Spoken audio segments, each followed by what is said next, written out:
So, namaste. I'm happy to be with you for our second part in Aharya in Odissi.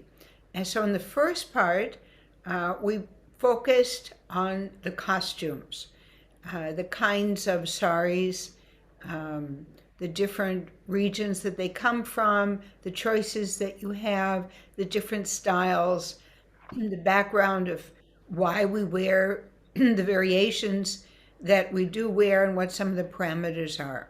So today I want to begin with ornamentation, basically the jewelry, and then I'll go on to the hair and to the makeup. Oh, wait a minute.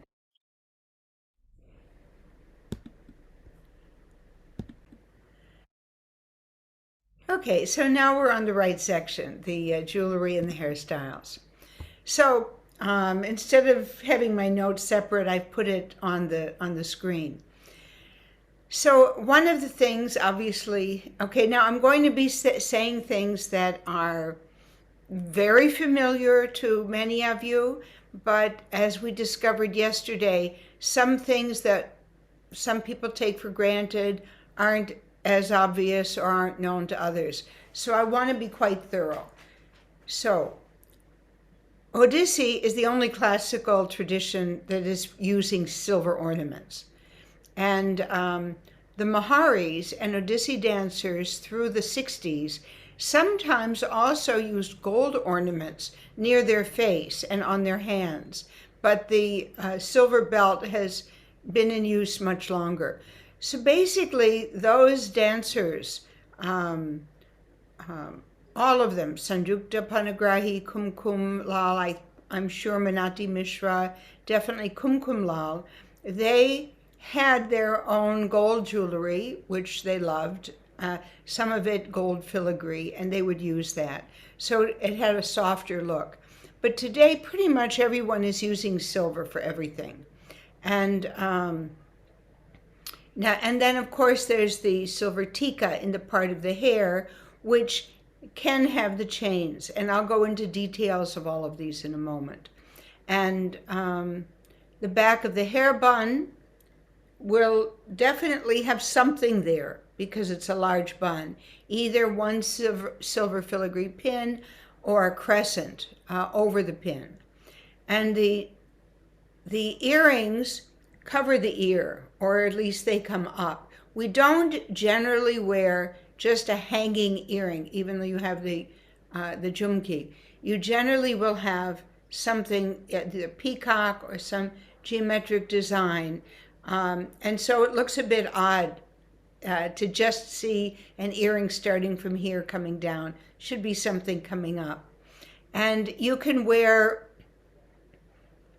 2 necklaces, 4 necklaces, usually one at the neck, a cheek, and then you can have more, and then one long one. And then of course the armbands, the silver armbands and rings. So now the silver that we wear in Odissi is a tradition that's done in Cuttack, and that tradition actually traveled to Southeast Asia. The mekhala, one of the names for the belt that we wear, has combinations of silver discs, usually 3 lines, but this isn't really essential. You can also have 2 lines. And the idea of the belt and the jewelry that we're wearing, it is inspired by some representations on the temples, but and also in texts. So there's the Mahabharat written in Oriya by Sarla Das in the 15th century, which describes in great detail how Prince Arjuna had dressed as Bruhanari during his year that he was disguised as a dance teacher. So he appeared as a woman. So everything from the indigenous silk sari, the bangles, the bells are also described in this text. And then the Abhinaya Chandrika, which is the Sanskrit text that's really on Odissi dance, gives a lot of detail about the makeup, the costumes, and the ornaments. Now, I personally have searched on the temples for the belt that we have. I've been told that it is in one place, but I haven't been able to find it. And there are other belts that are used. So the question of whether one needs to stick to this particular design is something that can be decided on one's own aesthetic, or also how much you just want to stick to what's become standard now. And then, of course, the sari, and with this we spoke about yesterday, the kanchula, the blouse, the frills, was all described in detail yesterday. At least the costume that the Maharis at Puri Jagannath Temple wore. But what we're wearing is closer to what the Gotipur, the boy dancers who performed. And many of the ornaments that are described in Abhinaya Chandrika continue to be used in the dance today and also in daily wear. And you will get into response to a question about, like, do you really have to wear everything? All right. So here's typical filigree silver jewelry. Filigree in French means thin wire. In Oriya, it's actually called tarchasi. And this has been a tradition for over 500 years. And so it's a very important part of our costume.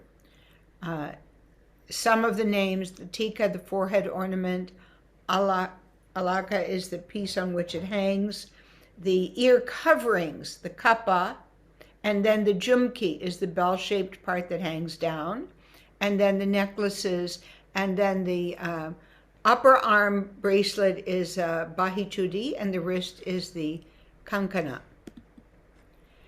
So starting from the top, the sinti or the tika, that is a single jewelry piece on the hair and forehead. And the alakai is the part connecting that piece back that you hook it. Now, you definitely have the option of whether or not you want to have with the extra jewelry on the side. And we spoke about this a little bit yesterday, that it depends on how gorgeous you want to look, or how it suits your face, long face, round face, and also how much you want to be visible. So here in the photograph of this lovely dancer, she's looking very beautiful, but you also can see her personality rather than just the jewelry, because she doesn't have that side piece. Now here in the top is with the silver coming on the side. And then in the bottom is without it. Both of them look very nice. But it actually happened that when I was in a Telugu film, the first time classical Odissi was ever seen in a Telugu film, and I put on my everything, and the director, who was absolutely brilliant, great, knowledgeable person, who basically made popular films that were art films and that had great aesthetics, he took a scissors and he snipped off the sides there, because he said that it took away from seeing me. And so here's a good example. They both look nice, but I've kept those side pieces. Sanjukta Panigrahi, she used a double row, which was very beautiful. So this is an option that you have. And here's two examples of the kappas, the design. The peacock on the left, but also slightly more abstract, and two variations on the kind of jumkas, or the bells at the bottom. Now this is not silver. This is white metal, artificial. And this is from Julaji International in Bhubaneswar. I've got some photographs from several different sources, and some of them I've to even include the prices. Jewelry, for some reason, doesn't have their samples on their website or on Facebook. They just say to contact them. But they had sent all of their designs on a WhatsApp group. And so I, from that, put them on here so that you can see what they have.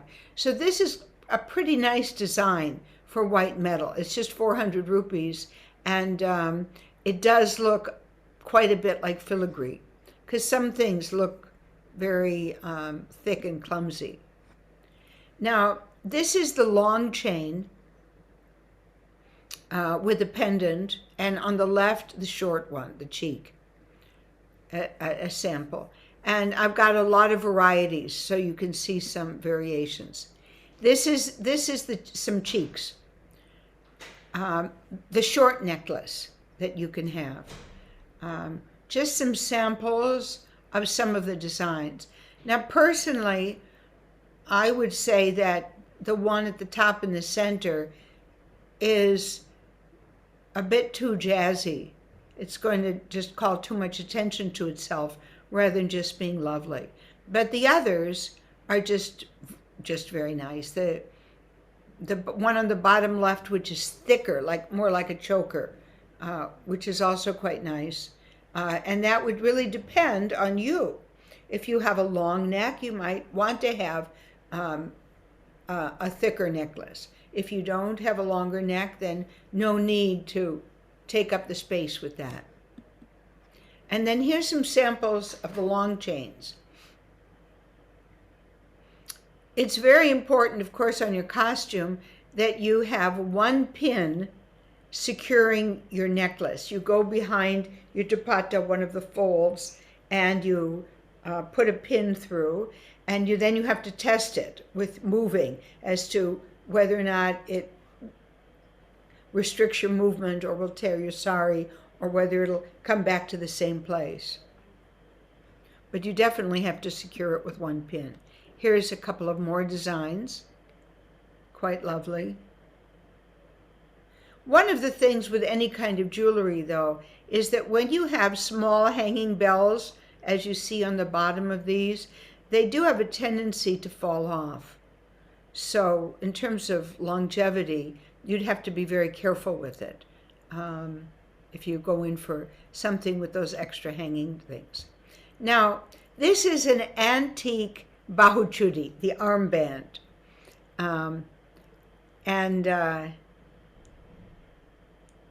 It's silver, and it's on cloth that's tied there. This is the modern version of what we use. So you might have 2 to 4 lines. It might have filigree, it might not. And so the one on the left is from Julaji, and on the right is from another, WW Traditional Odissi. I found that online. Now, if you don't wear the armband, you will be criticized in Odisha, because I have stopped wearing the armbands because I feel that one of the points is highlighting your arms, and with age, I don't wish to highlight my upper arm. And so I decided that, I could leave that off. But I remember long time back that I got comments from somebody in the audience like that I had left it off. So again, we were talking yesterday about choices you make. These are just beautiful bangles, the kankana. Lovely, lovely samples of bracelets that one could wear. These are what are available now. These are from Julaji, some typical examples. Spike bangle, spring bangle. They can slip on, or they can have fastenings. Okay, and then you come to the Bengapatya. Now, I I can't tell, dance costume and jewelry. So this looks like it's artificial. Um, Generally speaking, it is threaded onto either red or black, and that's absolutely your choice as to which you like. Um, Generally speaking, the belt should go all the way around to the back, but some people only wear it so it just goes past the front and then it ties without being very visible in the back. um, my jewelry, I all had made by the jewelry maker in Cuttack. And so one would take the measurement and then you would decide how many of these you wanted. Now, this one, it's very interesting. It's quite a modern design, actually, because it has those simple discs and then just those small round discs for the middle row, and then the traditional bottom. Now, here's another variation from dance costumes and jewelry. The belt is okay. The bracelets are okay.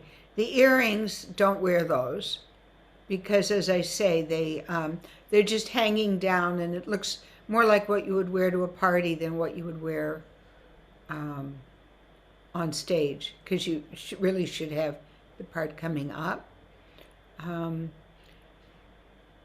The necklace is nice. It's a little heavy. One of the things to be aware of if you go in for white metal rather than real silver is that the design should look as close as possible to filigree and very nice. Here they have a design where the necklace, where the long necklace is matching the short necklace and the armbands. All right, and this is Jewelry International, and they just tell you 20 pieces, 25 pieces, how many pieces for how far you want it to go around you.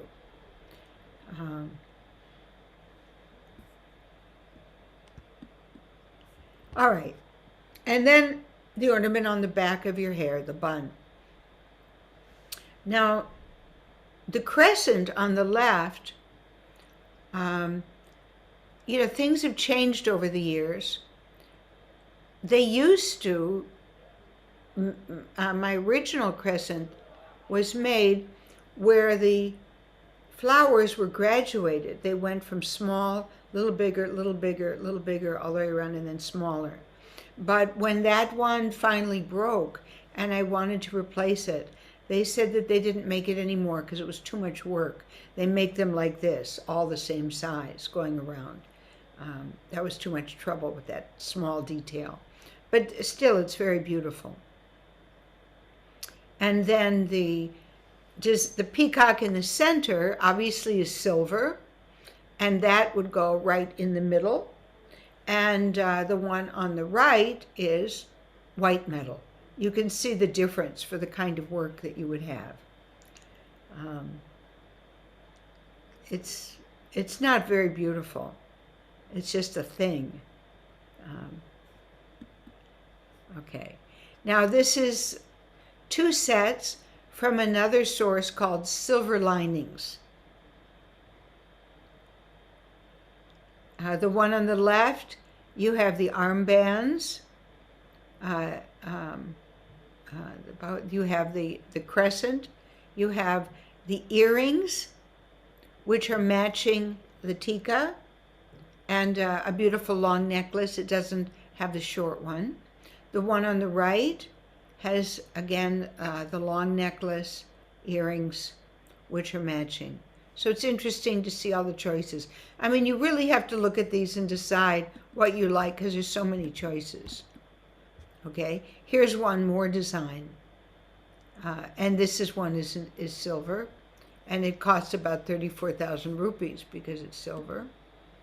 And this is Amazon, which you can order online. It's okay. It's Amazon India, rupees 3299, which I figured out comes to about $44. All right. So as I said in the beginning, the Aharya Mahabharata by Sarla Das talks about these designs. And now the designs on the left, to my taste, they're a bit overdone. I mean, that necklace is quite large with those square things, and then it has the very elaborate design on the back. But you know, it's a question of taste. Obviously, it's if it works for somebody, if they can carry it off, you have to decide that for yourself. I thought I'd show you what Sanjukta Panigrahi wore in terms of jewelry. You can see the double line here. She wore only one ring, one large ring on each hand. She has 4 necklaces. She has a choker, then the cheek, then a medium, and then a long. And the long chain doesn't have a pendant hanging at the end. It's just a long one. And as I talked about yesterday, she's wearing the Banarasi silk organza transparent dupatta. I mean, it's sheer. But we would double it over or fold it in such a way so it wasn't sheer, but you could see some of the blouse through it. This is Solamansing. And notice the Bengapati, the belt that she's wearing. Sonal always, like Madhavi, liked to explore and create rather than just sticking to what had been sorted out. And so this is an interesting choice that she made for the belt. And you can also see that on her upper arm, just a thin line, thin bracelet.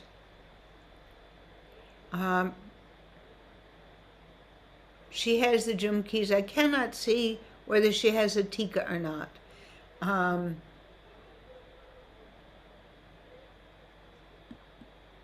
All right, and this is Kumkum Lal, who I wanted you to see.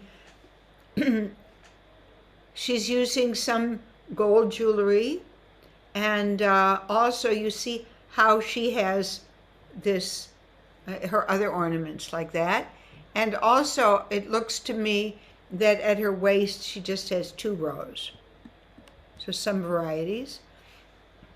This is Priyambada, who is very famous because she introduced Odissi to Delhi when she danced at a college, at a national college meet where she presented it. And so you see she's wearing gold around her face, and then the silver. Okay, and then here's mine. At one point, I was using a thick cheek, relatively thin necklace with a pendant, two bangles, and rings on every finger. Sometimes I do rings on every finger, sometimes I do like 2, whatever. And the earrings I had designed because the jewelry maker in Cuttack, because everybody would go and he would make it for you. You would choose your designs and get it made. And I decided I liked that. Okay, and then just a mention about the gungrus. This, again, I took it from online, Dance Costumes and Jewelry, and they charge $17.48. All of these things would definitely be less expensive if you asked someone going to Orissa to bring it for you. I mean, they could go to Jewelry or to whomever and get it less expensive than if you're ordering online, of course. But this is just to give you an indication. Now, this is a typical kind of gungrus, but actually, traditionally, we used to tie them. Guruji taught me how to take the bells and how you weave it through. And here you can see how that's done. Sonalji is wearing the tied bells. So you actually on the thread, you've got it tied. When you wear this kind of bells, of course, then you have to have some cloth around your ankles on top of the costume so that you can then tie it. It won't hurt your ankle. And some people traditionally will only wear this kind of bells because they don't want to wear leather on the stage. Just as you might not take leather into a temple. And so they would only wear the bells that are on cotton. But I think it's become pretty common these days in Odissi, to wear the bells that are on the straps. And then we just have like 50 bells, whereas in Kathak they have 100. Okay, now hairstyles. So my goodness. Okay, I wrote. Sharon, Yes. can I just ask you a question? Before we get onto the hairstyles, Sure. on the jewelry, who of the Odissi gurus, or who formulated the Odissi jewelry in the costumes? Like, who came up with that idea? Like, that's how the jewelry needs to be. That's how the dances need to be decorated. Like, where did this jewelry presentation come from? So the jewelry is described in Abhinaya Chandrika. The jewelry is described in this Mahabharata when Arjun dressed as a woman and was a dance teacher. The jewelry is also based on what the Maharis and the Gotipur dancers wore. It's also based on what you see on the temples, and also what is used traditionally. And so I'm glad we stopped, because I'm going to just show you some jewelry before I go on to about the hairstyles and other things. Okay, this is important. This is a bangle, and one is polished, one is not. It's polished with Colgate toothpaste. So rather than losing silver by constantly polishing, it won't come off as bright. You can see that what the common practice now is, you use Colgate toothpaste and you get it this shiny, and that's very nice. And I want to show you my jewelry. One thing that you can consider, it depends whether you want to wear an anklet. The anklet can be very nice, but here's a nice one that I got that I like to wear. But sometimes there'll be a problem with your gungrus if they hit the anklet, and you can wind up with irritation.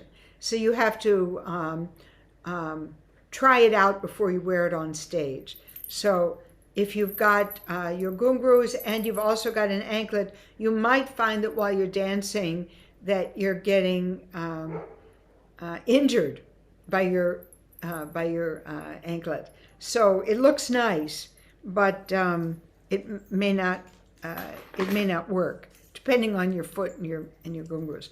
Here's another thing that's a little bit unusual.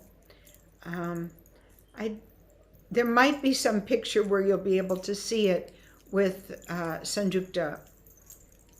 Okay, this is an antique silver ornament, and so this goes right in the top. Oh, I don't want to put it in because can't get it out. This goes right in the top, and in front of it will be your pith mukut, and this will be in the back, so that there's a double row. So this is another traditional option, which sometimes I wear and sometimes I don't bother. Let's see what else I've got in here. Yes. Okay. Rings. The rings that you wear, I mean, I have a lot of varieties. These are actually extras that I'm not wearing, but these rings, some of them are actually toe rings. So you can buy toe rings that work very nicely as a ring. This is a toe ring. Here, there. These are toe rings. And so they're very inexpensive. They're nice and silver. And I also like to, these are not polished at the moment. And then, okay, this is a regular ring, but this is a toe ring. And the toe rings work really nicely for these. And then also I like to give them away. See, like this. It's just a little toe ring, but it works fine. Yesterday, there was a question about allergy to the silver. And so I wanted to show you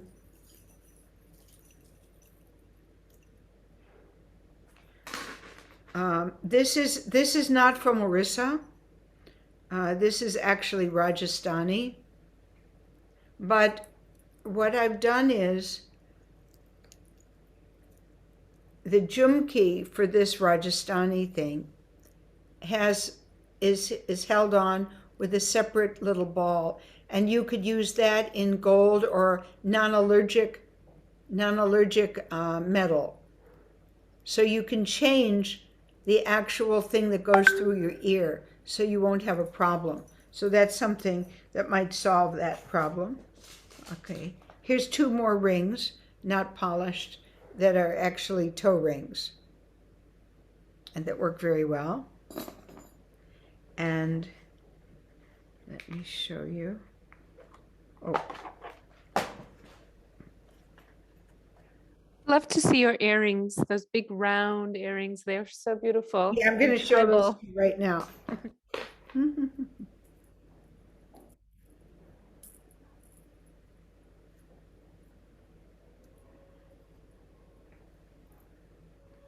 Oh no, this is different. These are other ones that I designed. I'll show you the other ones also. Okay, so here there's the filigree part here. Here's the jhumki. And then there's a chain that goes behind the ear and goes through here before the earring is attached, so that it keeps it properly. And then this part goes back into the hair. That's a design. And let me show you the other one. This one takes a little more time to put on because I have to carefully get this over the ear through that. But the other one, this is it, round with the jhumki. And that just hooks on and goes like this.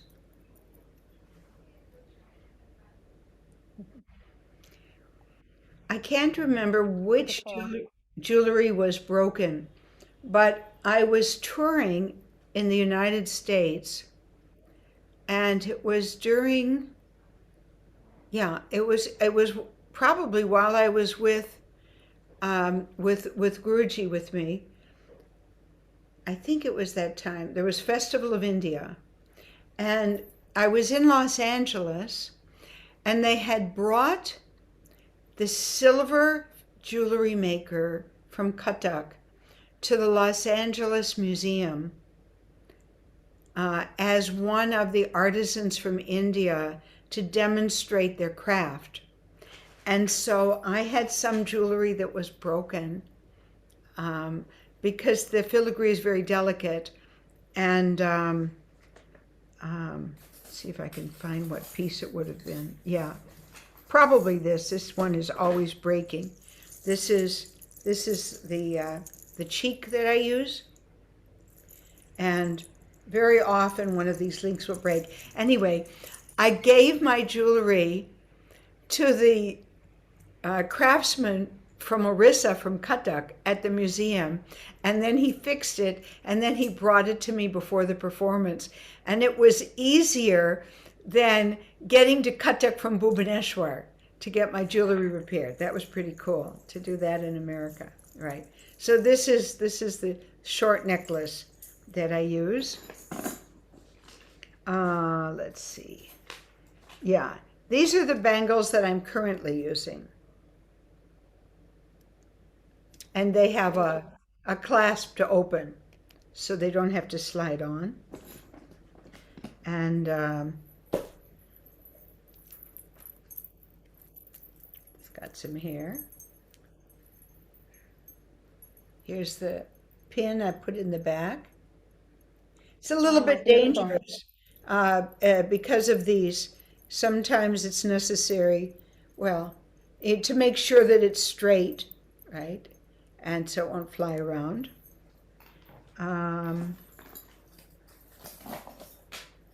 Here's the chain that I'm using. Not a very thick, heavy one. And then I just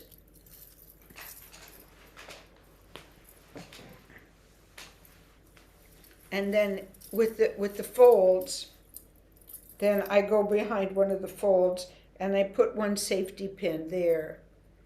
And then you want to make sure that it won't wind up getting crooked, but it'll stay there without flying around.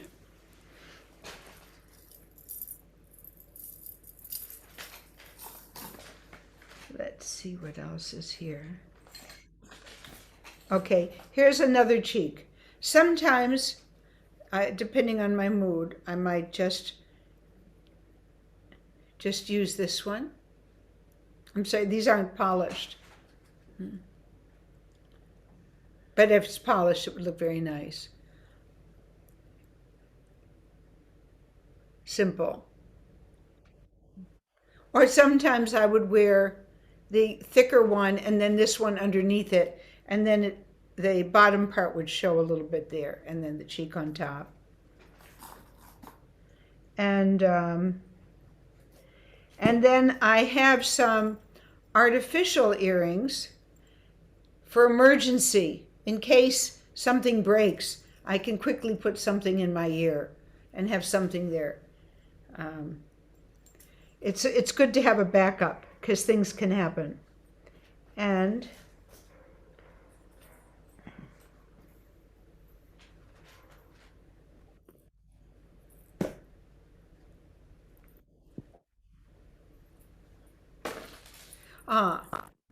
this is worth sharing. So, in order to secure my tika,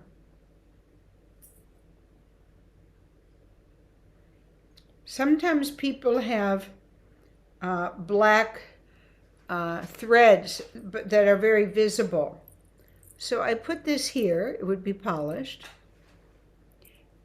And then it has a hook, but I'll put one bobby pin through the hook to secure it here. But the main thing is that I just use an ordinary thread, a black thread here. I just weave the thread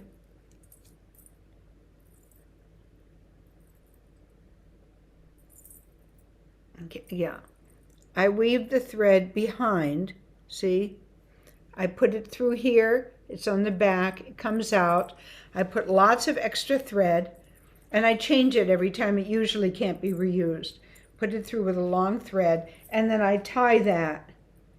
And then that will keep it secure from moving, and I don't have to have pins that are visible or covering the silver or having a big black cord looking kind of a thread showing. It's enough to just use ordinary thread that's long, and then I just tie it.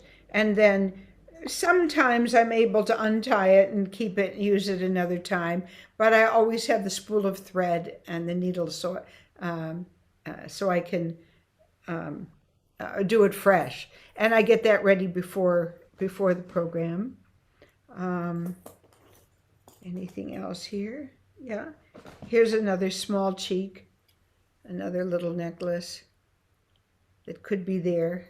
I wouldn't use all three. It would be this or that other hanging one with the thicker one. And right, that's it for the jewelry. I don't think there's anything else there. Oh, well, okay, my belt. When I got my belt made, it was very funny. I was pregnant. That means it was in 81, the summer of 1981. And so I had no idea what size I would be once my daughter was no longer pushing my waist out. So when I got my belt made, I had measured so it would go all the way around, but I got extra pieces made. And so actually I wound up with extra.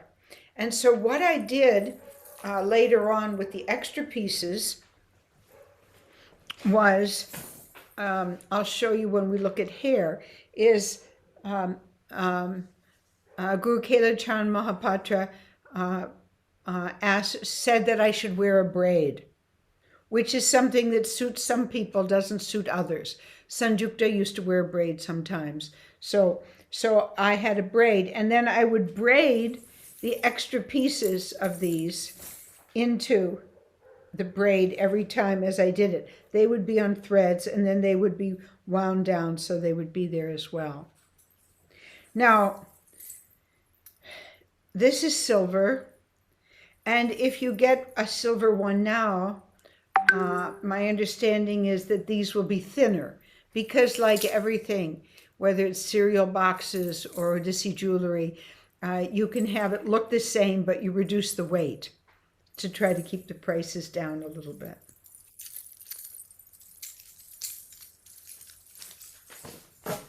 And I don't think I have any more jewelry to show you. So let me take a few questions about jewelry before I go on to hair, if there's anything special. Does anyone have a question? Actually, about the dress from yesterday, if it's all right. You mentioned about Mahari style, that now there is a tendency to go back to Mahari style. The long, with the design on the side, yes. Okay, this one.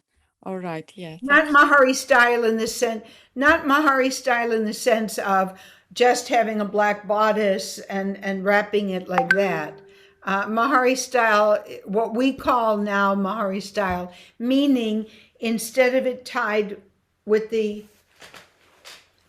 it just means that instead of having the palu as a drape in the front here, it means that this drape will come on the side like that. So you have that longer look. Those are the two basic variations, and then there's a lot of variations within that that one can do. Right.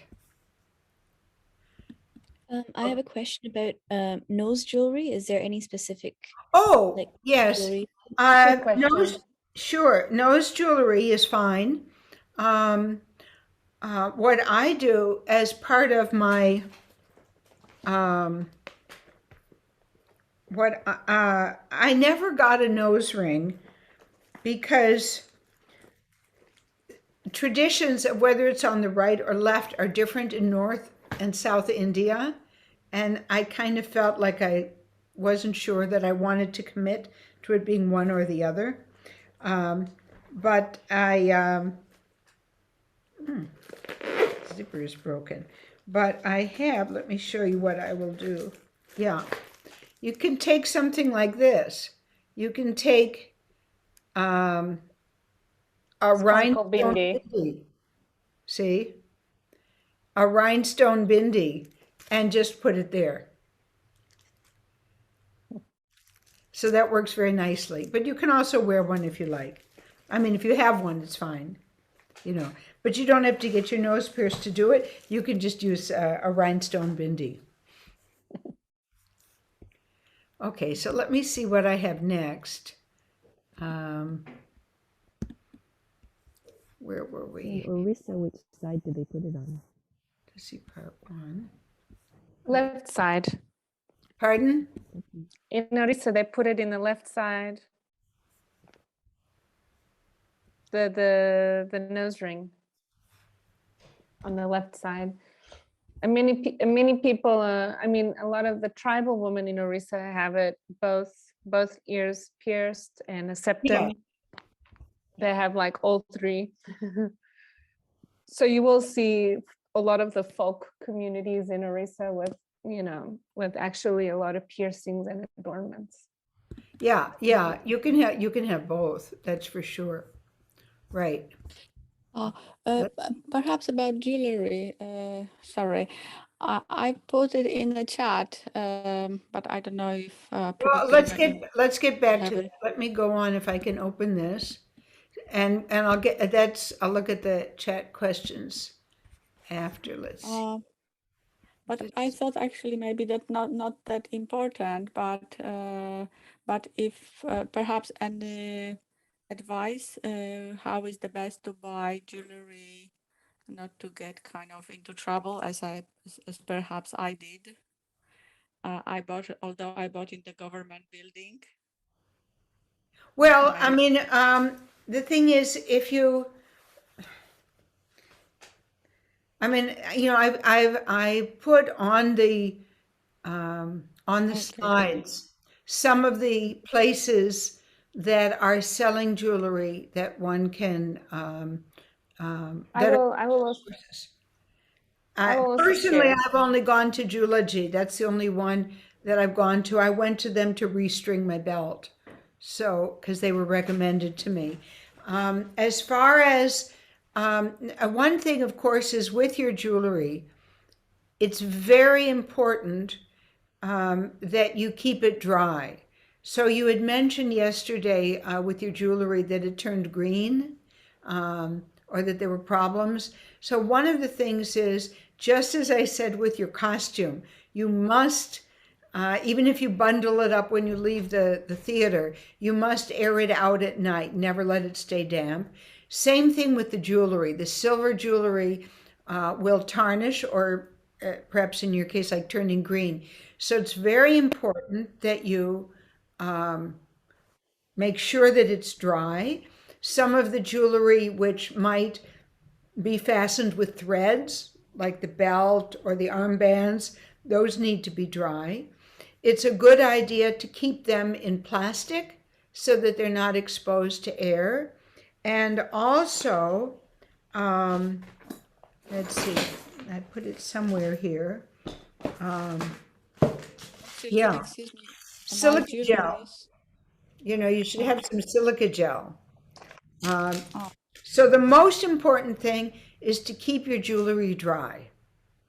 And that will help it not to tarnish. And then for polishing, as I said, for some reason, which I don't understand, Colgate toothpaste seems to work better than just ordinary silver polish. Or the traditional, there's a kind of a nut that's used for bathing that's like a soap nut that can be used also.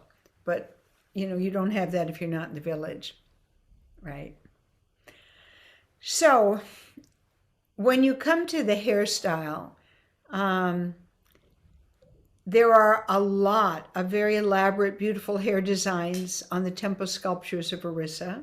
Some of these are described in the Abhinaya Chandrika, but the most common one that we're all generally doing is this puchpuchuda. So that's pulling the hair back, tying it, pulling it through and around the ring to give fullness to the shape. And sometimes, as I mentioned, it's combined with a braid of hair plaited down the back. And that's kind of like Mahari tradition. But you have to be sure it's secured at the waist to withstand the dance. And then as far as the sola pith, I mean, solar pith in the West is known mostly as colonials in India and Africa with their solar pith helmets. And that solar pith that we have the flowers made out of, it's this soft a soft pulpy stalk of a of a plant that grows in marshy lands, and so they used it in the pith helmets to help them not get heat stroke.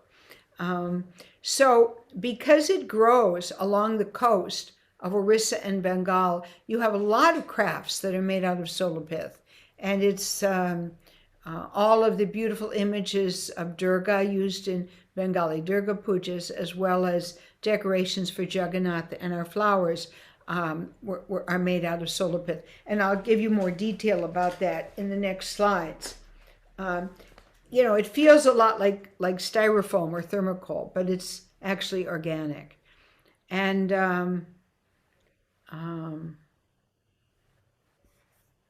right, it topped with the tiara of solar pith, representing the spire on Jagannath temple. Okay, now, where are we?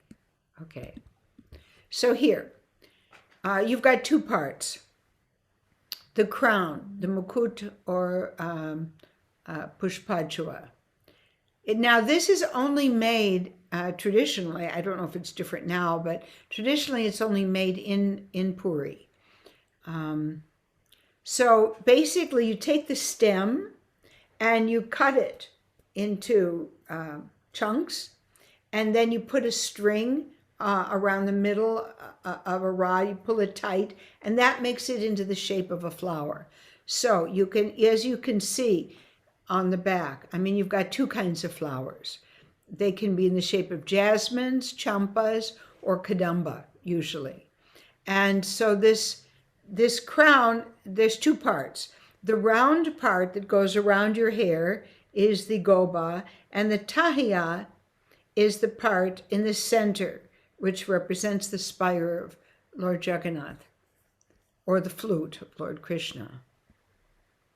And yeah, and there's a nice sample too of her having a pin as well as the thing around.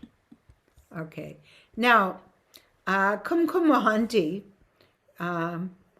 who is, as you know, one of the foremost disciples of Guruji, she said this: the tahiya replaced flowers as decoration out of necessity. And she said Guruji would pluck jasmine, string them together with a coconut stem when she first was dancing as a young girl.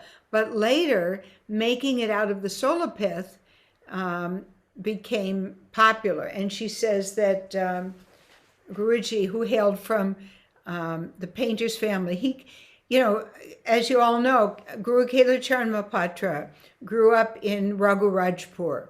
Raghurajpur is the craft village. It's the place where the Patachitra paintings are made. And so they have a tradition of crafts. So he grew up trained in painting and crafts, and so he knew how to do this. And so he had the idea that instead of having to make a garland every time his student was dancing, that you could take the solar pith and make the flowers. So that indicates that this is not a tradition that's as old as one might think.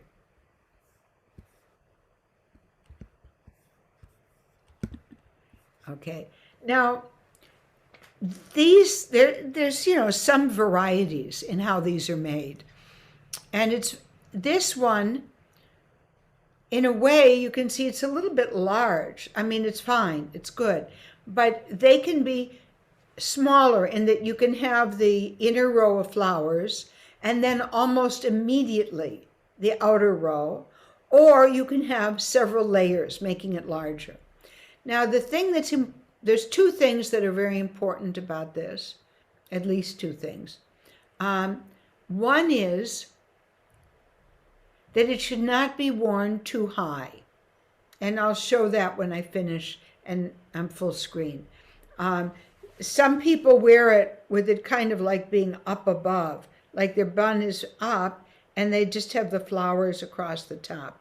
It really should be more like a halo, and it should be more even. So the bun should be at the back and the flowers should go around, and actually the bottom where it ties should be at the bottom of the bun rather than just kind of out here.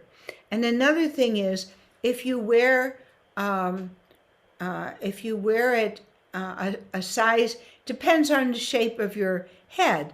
So sometimes if someone has a small head, or like children with a large design, you can kind of look like a little mouse with this big thing.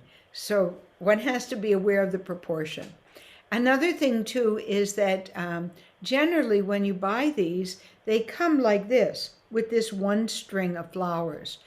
And I find that that isn't enough, because we would always have it across the top, we would always have it across the bottom, and as I'll show you later, we also actually did a design with a double bun and had flowers in between. Okay, now this is a photo of Nityananda Maharana, who was obviously a very famous Puri-based tahia maker. And he said that he heard from his father that design was finalized by these gurus, Guru Pankaj Charan Das, the scholar Dhirendranath Patnaik, and Guru Kelu Charan Mahapatra, after several rounds of modification. So that means that what we are wearing was based on what a scholar, Dhirendranath Patnaik, Guruji, Guru Kelu Charan Mahapatra's understanding, and Pankaj Charan Das, who came from a Mahari tradition. And so they combined and said, what is the way that we should create the flowers that will go? Obviously, if before that they were just making by hand a garland of flowers, then it wouldn't have had some of the particular things. And then here's the explanation about the process. So, it's a reed. You peel it off. As I said, the rolls are cut into smaller blocks, string them on a wire. The long twig, the chuli, is placed atop the hair bun. And it takes a couple of days to make it. And, but since it is a part of temple tradition, experimentation is not allowed in the craft of tahia making. So that means you can't take a lot of liberties with this. Okay. Now, here I'm showing you two ways. The dancer on the left has it at the right height, so it's like a halo. The dancer on the right has it placed a little bit too high, so it becomes out of proportion. It's not the same proportion. All right, you can see the difference. So this is how, the left is how you want it to be. I mean, and she's done a very perfect job.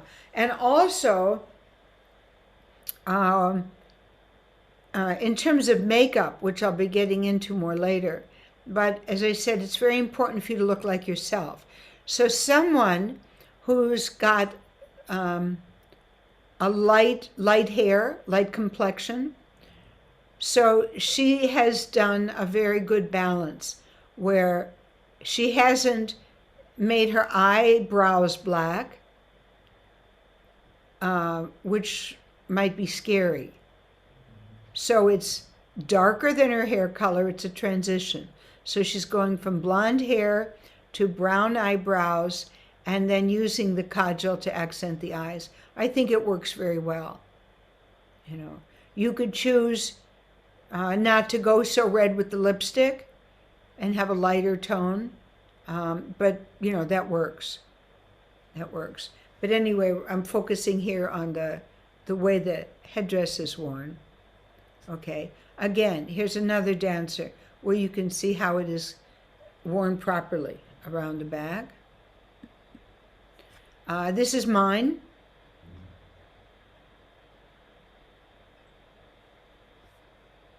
And so in front of it, I have a row of flowers, which I'll show you.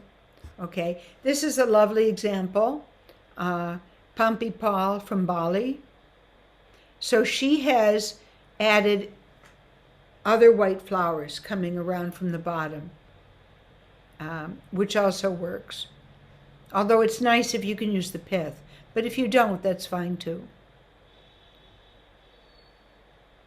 And also, I like her picture. I like her makeup because, I mean, I think it's as far as you should go with the makeup. You can recognize her. Right. So, okay, and here's 2 samples of these rings. The large, the one on the left is soft. I'll show that to you when I get off the screen.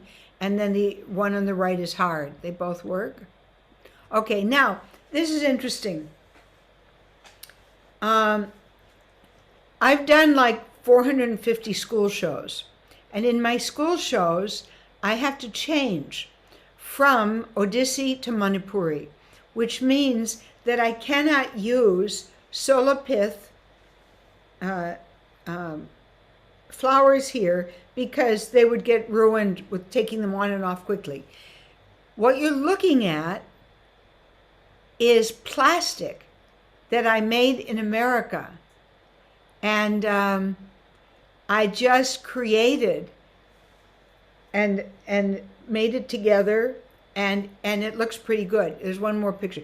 By the way, this is, of course, Guru Kela Charan Malpatra, Pandit Rakal Mohanty, and Pandit Bhubaneswar Mishra.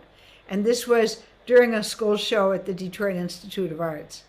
So, but it doesn't look bad. It's not exactly the same, but it's pretty close. Here's a closer view. So if you're very careful, you can source flower. And the thing is, this was made, it's all plastic flowers, and it's attached with Velcro, so that I could take it off and put it on very quickly. I had to do quick changes. Okay, now this is another style of having the double bun. This is what we did in those days. We had 2 buns. And so when you have 2 buns, then you would first tie a string around the outer one and then the inner one, and then we would add a row of flowers on the middle one. And so I did that until quite recently. I've just started just bothering with 1 bun that's larger. Okay, so here was a couple of points on this that I already mentioned. Keep your silver jewelry dry. After performance, should be dry and put in plastic. And it's very delicate. It can easily break, so you've got to give it storage space. Be sure you pin things so they don't go flying around, and check the movement. And as I said, keep an extra pair of earrings and gungrus with you in case of emergency. Okay, so now before I go on to makeup and hair, I just want to show you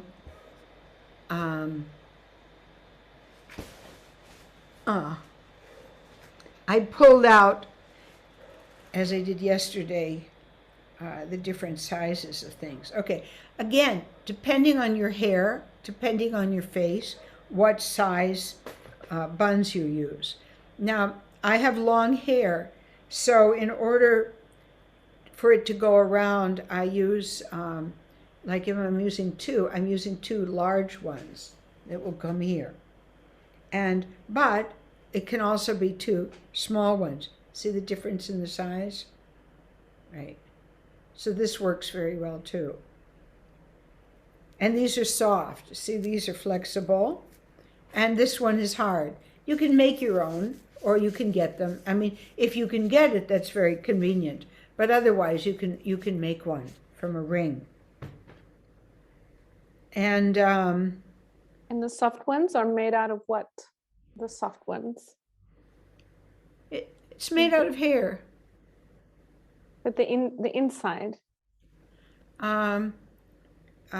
Horsehair? Oh yeah. Oh wow. You don't get that these days.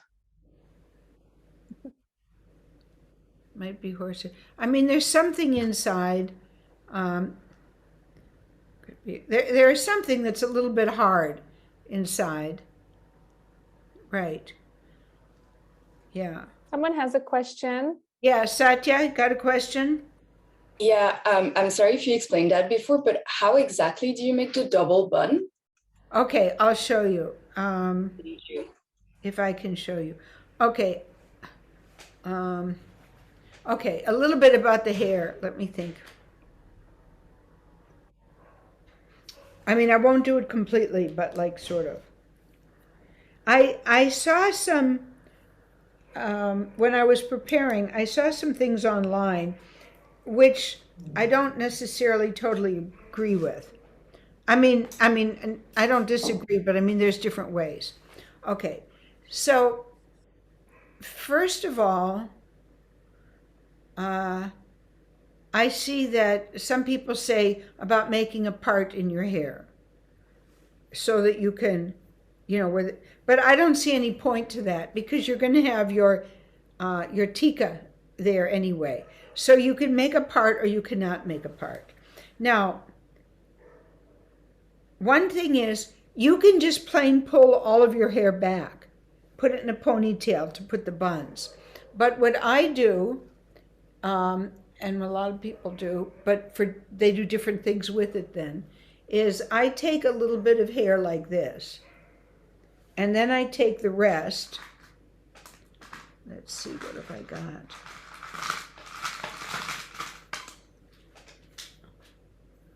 You need to have a thing with lots of pins, hair pins and pins. Okay. I'm going to do just a quick and sloppy way. I'm not going to bother brushing my hair. But basically, I take my hair and I make it. It's very important that you make this very tight. It's not enough that it's kind of tight enough like this. This isn't enough. It's got to be really tight. I'm not going to bother right now. But if it's not tight, the whole thing will fall apart. So you have to like really make it I see. pulled through. Okay, I'm not going to do it. Thank you. It's okay. So yeah, because if it's just loose, the whole thing's going to fall apart. Okay, then if I'm using two, so I pull through. So you mean having two donuts, one after the other? Yeah, they're together. And so Ah, whether it's one or whether it's two, you pull it through and then you spread your hair as evenly as you can. when you said double Nice. bun, I didn't understand that it was two donuts. I thought you were making one bun and then making another one on top of it. No, you do. But here's what you do then. You take your cord. If you did two, you see, then that means that you make an indentation, right? So you string first the first bun and then you string the Yeah, second you bun. string first the first one.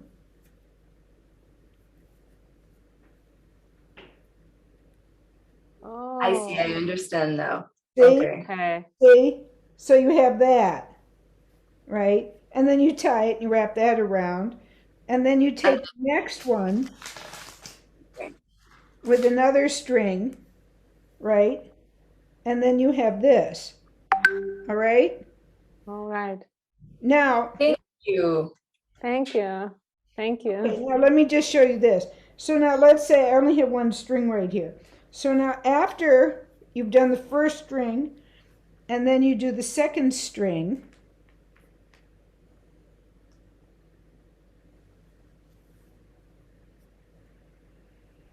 this is just quick and dirty, right? It's a really messy job. Now, your strings, then you must be sure that you wrap them nicely. Okay, then all your extra hair, not the sides, all this extra hair, I would still divide it in half and then twist it. Twist it and then loop it around and twist it and loop it around so that nothing is sticking out, right? And if it's not snug enough when you're done, you can take bobby pins, you can take hairpins to like get it closer to your head so it doesn't stick out too far, depending on how far it goes. Now, what I do with this is that I saw in some video that what somebody does is they just take a twist and they put it back. But I don't understand why they didn't just take all of their hair back anyway. What I do is two things. Number one, I have long ears. My ear's quite long. I always cover the top of my ear, right? They don't stick out, but they're long. So I want my hair to be covered slightly rather than up. So depending on how you feel about your ears, you might want to, you might want to cover them. But also what I would do is I would back comb it slightly so that I will have a little bit of fullness here. Volume, yeah. Yeah, so I've got a little volume. So it depends. Some people pulled back tight is fine. But if you want to have a little volume, a little bit of back combing like that, and then it'll be there. And doesn't, you don't have to cover your ear, but you could have a little volume or like that. So then I do that way and pin it, right? So there's a little bit of, so by leaving this piece out, it's not all just pulled super tight into the ponytail. It can be with a little bit of volume like that. And then don't forget your hairspray, because it doesn't look good to have little things sticking out, as you saw in that last picture. And then, again, depending on your hair, I have a variety of like long hair pins for like securing all of these things in. But as I touched on yesterday, when I had the opportunity to be in Allahabad when Guruji and I stopped en route to Delhi to be with Sanjukta for a couple of days, I saw that when she did her hair, I guess, maybe she had some flyaway pieces, she would take a bobby pin, so this is all back, right? And she would, right here, go like that underneath. So it won't be visible, but it would keep any hairs that could have fallen. So again, it depends on you and your hair. But if you've got little bits that might stick out somewhere, that was something that she would put a little pin in there. And I always just, have the pin here carefully smoothed out around like that. I think that I can't think if there's anything else special about the hair. Thank you, that was super helpful. Yeah, thank you. Aryahi, you have a question? Does anybody have a hair question? Yes, I have a hair question. You were saying that, kind of depending on your face shape and things, things might differ. And I guess I've seen online, like maybe people trying to put more volume at the top of their head.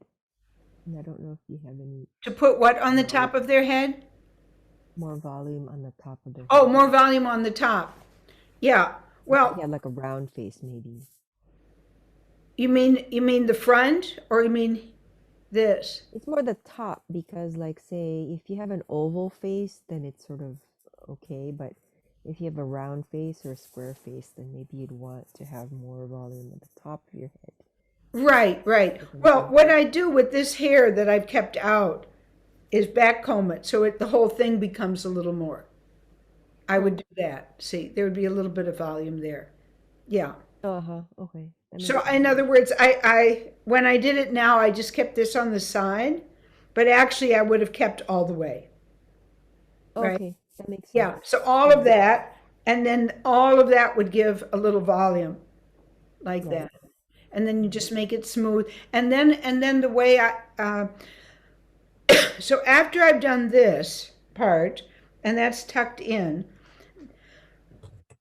then with the part that's volume, which I can't really do because I already accidentally put it in. But let's say this hair was loose. Let's say this was the top, right? Whatever it is, all the way around. I then use bobby pins carefully, and I put the pin so that I keep the volume. Right. Keep the pins carefully all the way around. And just like doing eye makeup, getting the volume right. It's easy to do one side, but you need to make it symmetrical, right? Right. Got to be sure that volume you've got is here, and then I kind of go around and around, right? So you do have that volume. Yeah. Thank you. Wonder if there's anything else. Okay, let me just, while I'm here, yes, solo pith.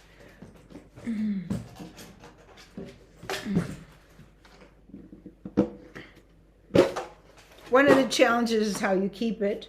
This is an old sweet tin, but there's very nice, in America, I got a really nice plastic thingy once. That's the right size.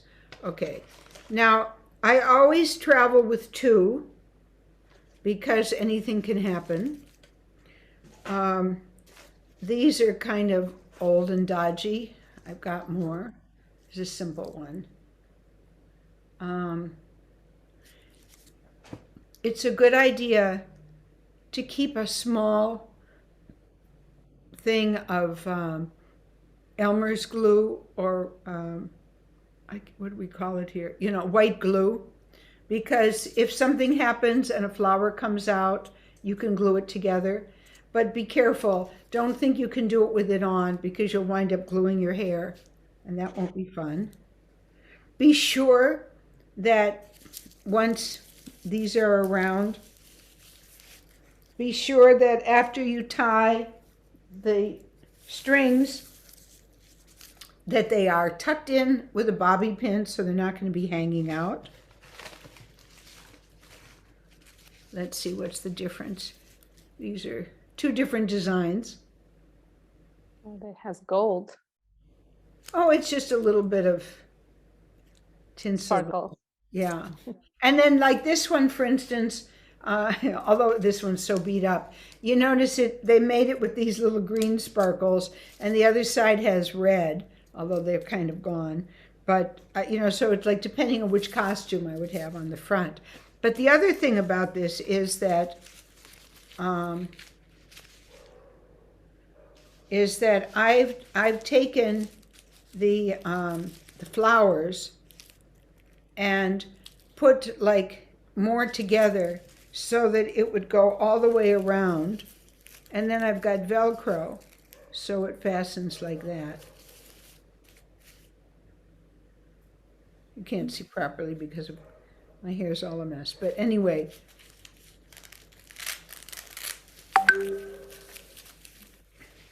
yeah. So this I did myself. See, I've just made the Velcro so that then it can go around. And you have to figure it out with your hair, with the bun, what size does it need to be. This is just a lot faster than having to tie it and worrying about knots and maybe ruining your hair. And then I have another one. This one is a smaller one. See, this one is a thicker one. This one is a thinner one. And this one might go behind. So again, depending on the space with the bun and your hair, you can wind up with one in the front, maybe, and one coming underneath as well, like on this side. Mhm. I saw when you have the two buns, you also put a row of the flowers between between Yes, the buns. yeah, Mhm. yeah. Right, you put it right in, yes. So, In the so middle, like right? here's two buns. So, yeah, I can show you that sort of,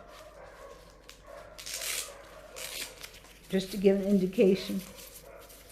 And then you tie the string because that is why there's the indentation. And then it'll go like that. That's really beautiful. Yeah. And Nikita, you have a question? Sorry.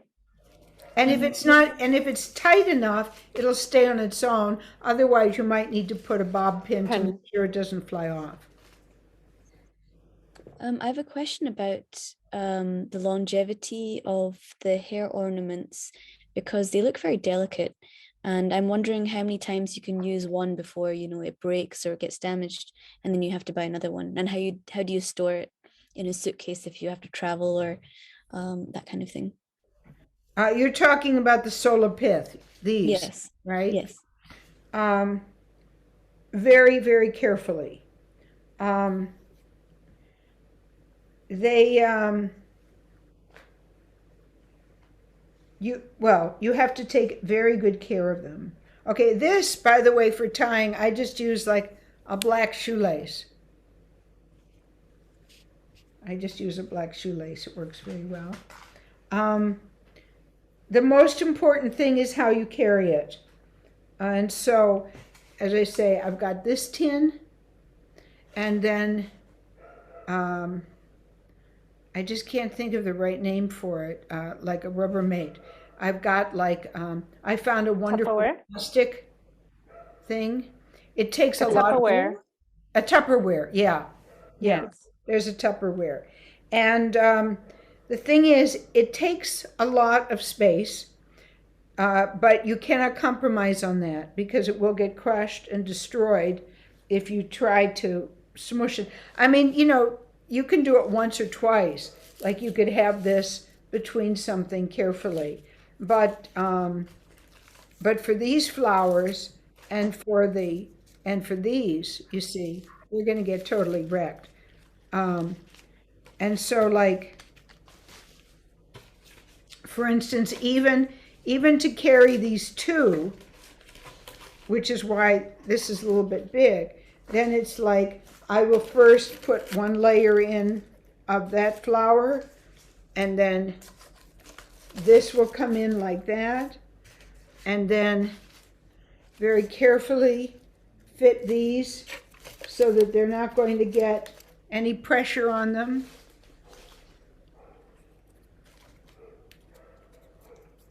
And then another one in such a way, because if there's anything pressure on them, they're going to get crushed.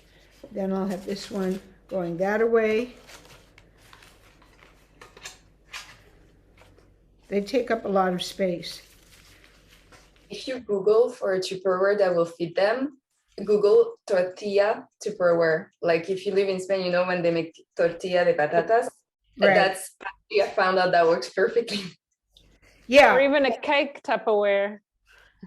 It's a cake Tupperware. A cake Tupperware. Yeah. Yeah. And it's fantastic. I mean, the things I've done over the years. And let me tell you a quick story. Once upon a time, I was in America. I was going to India, and before I was going to India, I had a performance in Chicago, at the University of Chicago.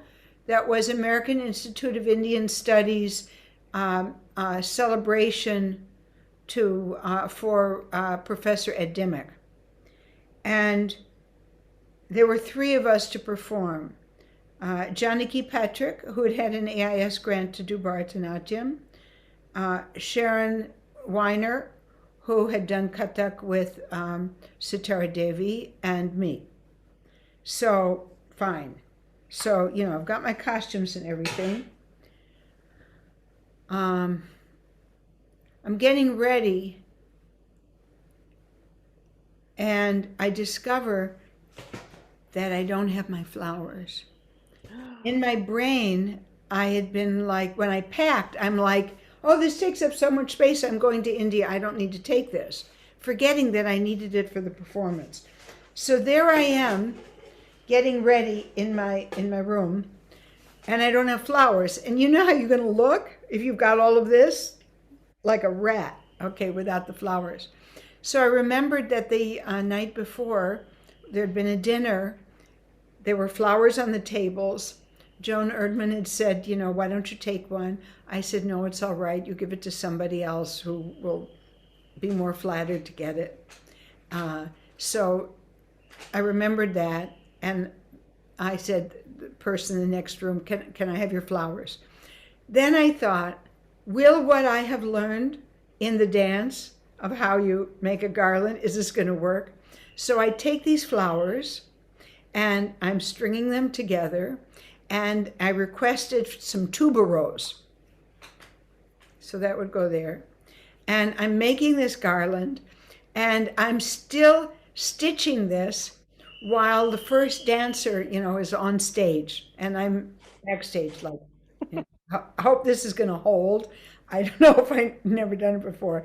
And I'm making this garland, and, you know, I just got it done in time to put it on, and oh, it smelled divine. It was so beautiful, completely fresh flowers with the tuberose there, and it was just wonderful. And it was one of my most memorable performances. Oh, it was really great.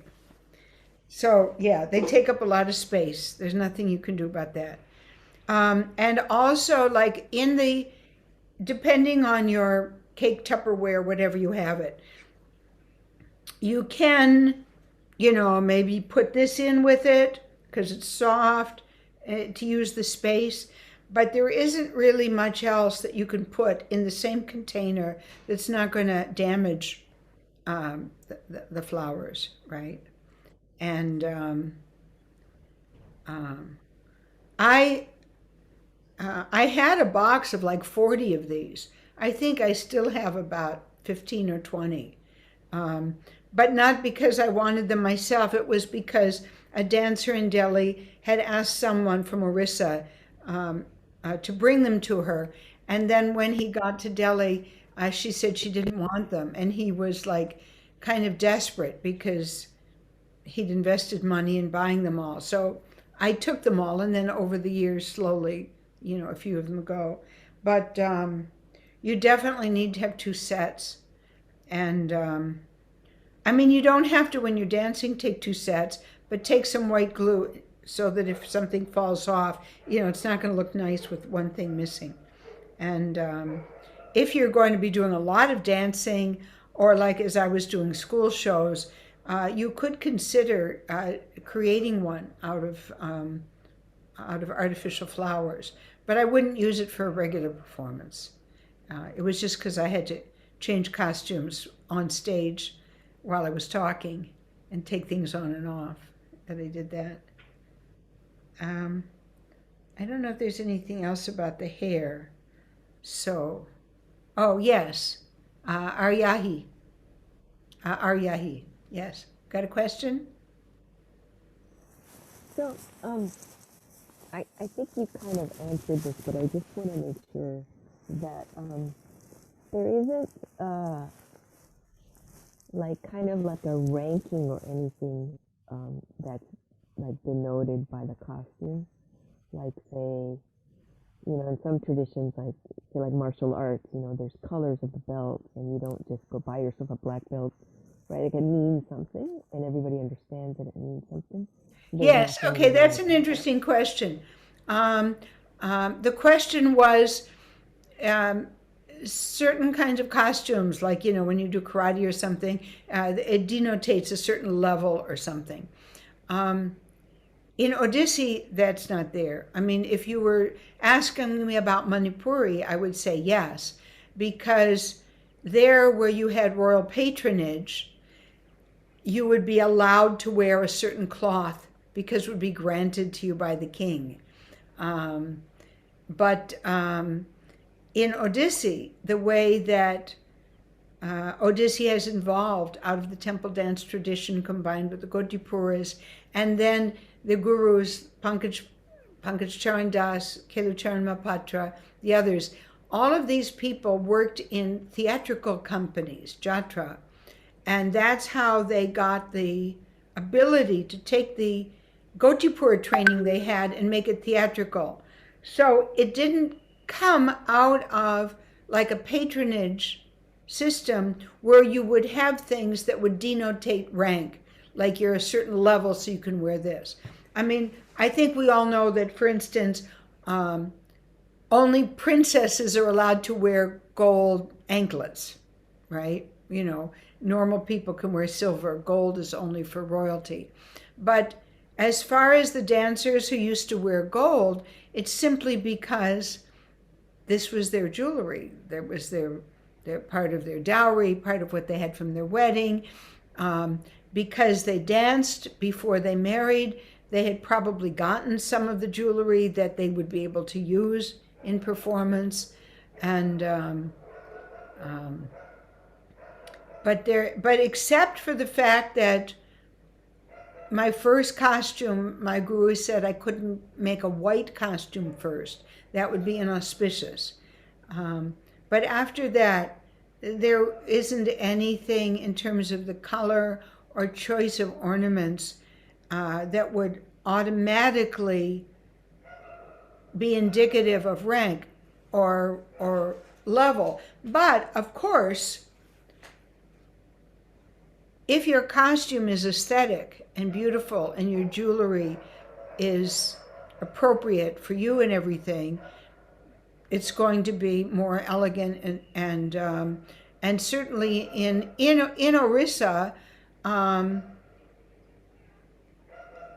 mean, a professional dancer would not want to be wearing white metal jewelry, you know. So, although I have to say, at one time, Sandukta Panigrahi and her husband were coming to Delhi when they were being awarded jointly the Sangeet Natak Academy Award, and they were coming to perform. And on the train, her suitcase was stolen that had everything in it, her jewelry, her costumes, everything. And she had 2 days in Delhi to get a new costume made. And so she had to go to Janpat and get artificial jewelry. And I'm not sure, but I seem to recall that she decided after that with all of her traveling that she wasn't going to use silver. But I can't remember whether that was so or not. But the thing is that some of the silver, artificial silver, you can't really tell. It looks pretty nice, you're not sure. And some of it looks kind of cheap. And in the same way that, like, as I said, you know, you need to wear silk. You need not art silk. I mean, that's my personal opinion. I mean, theatrically, one can wear art silk, but you know, it's like anything in life. I mean, quality shows, but there isn't any like specific thing that denotes a rank of some sort. Thank you very much. That's really helpful. Thank you. Okay, and somebody else has a hand up. We have Nikita and Isabella. My question is, I've seen different schools with different styles of Odissi wearing kind of different headdresses. I think in Nrityagram, I've seen them with just kind of like sparkly silver like spikes rather than the sholapith.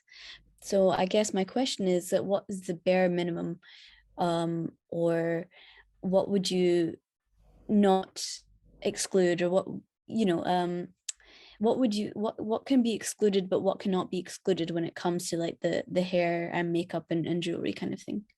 Yeah. Well, this is a very, very good question. And I can only give my opinion, which is not a definitive answer. Again, it comes to aesthetics. there are dancers who will just put white flowers around. And in Orissa, that would not be considered okay. But professional dancers who are well known will do that and figure like that's fine. Because as I said, on the one hand, you see senior gurus and scholars got together and decided this is what should be there. Okay.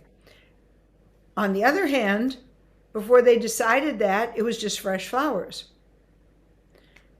Then on my third hand, there's the solar pith guy saying, you can't change anything. This is temple tradition.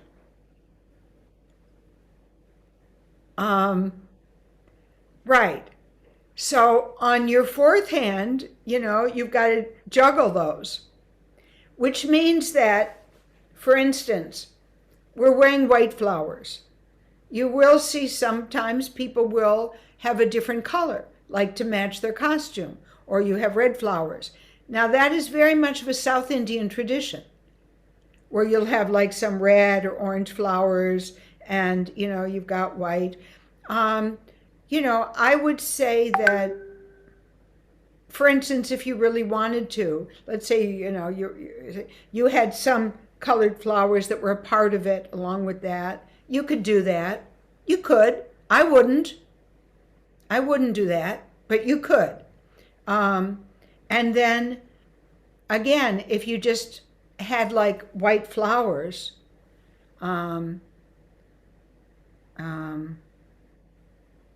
you could, but I wouldn't.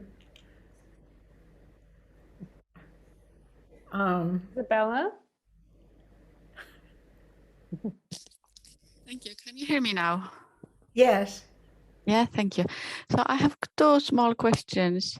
One is about the textile. There is something like a sari mixed of silk and cotton. Mm-hmm. This type of textile that is mixed of both. If this one is okay. And can I another question now, or shall I wait? Depends Let's on wait, maybe. because I want to talk about makeup. Yes. I see. But yeah, if it's mixed cotton and silk, that's fine. Thank you. And then another thing about hair, I saw a girl her hair was like this, short. I'm losing your voice. We can't see your Sorry, screen. I have to come closer. Can you see me now? It's really dark. You're in a like dark cloud. Yeah. Yeah, but I have to can hear put you. the You want to light turn on the light? I have to put the light on. So Yes. if you give me a second. Okay, let me finish. Let me wait. If you can hold your questions, let me Yes. go back to PowerPoint, because I've got one more section. I have a part 3, if I can find it. Part 1, part 2. Uh-oh. Yes, part I have a question that's a transition to the makeup. The hair that's made in makeup on the sides. If you could address that, I see people do it and some people not. Say that again about the hair on the side. The sideburn. Do with the Oh, makeup. the sideburn. I'll get there. I'm coming there. Okay. I'm coming to makeup. I have another PowerPoint. All right. Let's see. Okay. Let's see if I can get this to, yeah.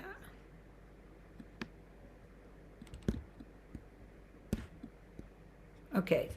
So now I want to talk about makeup.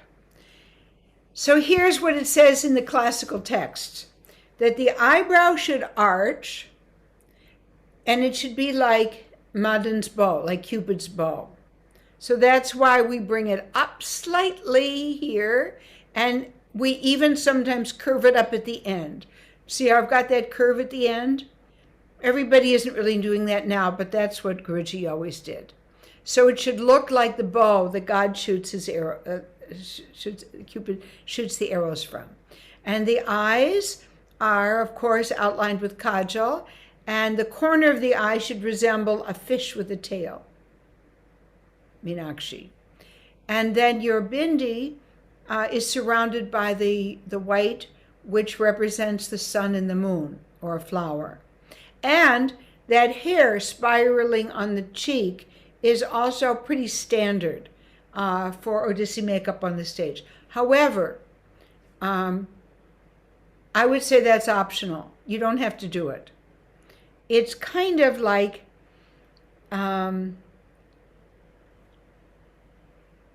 the idea of like a little bit of hair like being there and curling around.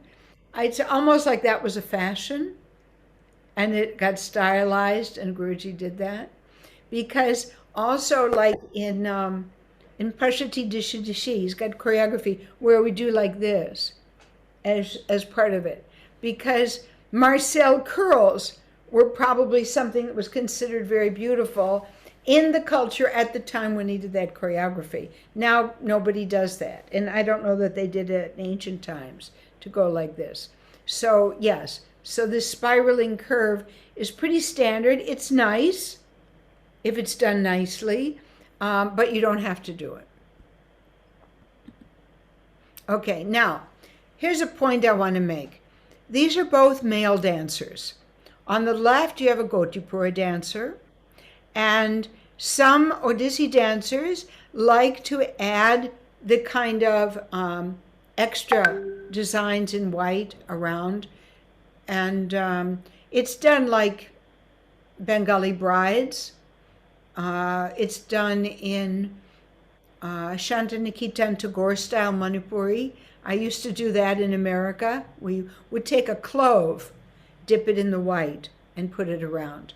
But it's very much Gotipur style, not really required. Now, on the right, you have Kala Krishnan in Kuchipudi. So when I mentioned that I was in this this amazing film, Swarna Kamalam. And when I did my makeup for the recording of the dance, the director came and looked at me and he said, "Why do you have all that makeup on? You're not a man. We want to see you."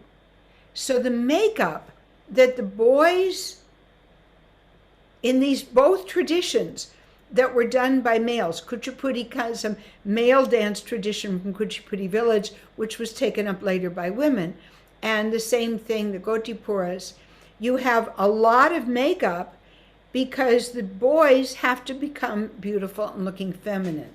So there's two things. Your makeup wants to be visible on stage. You want to be attractive.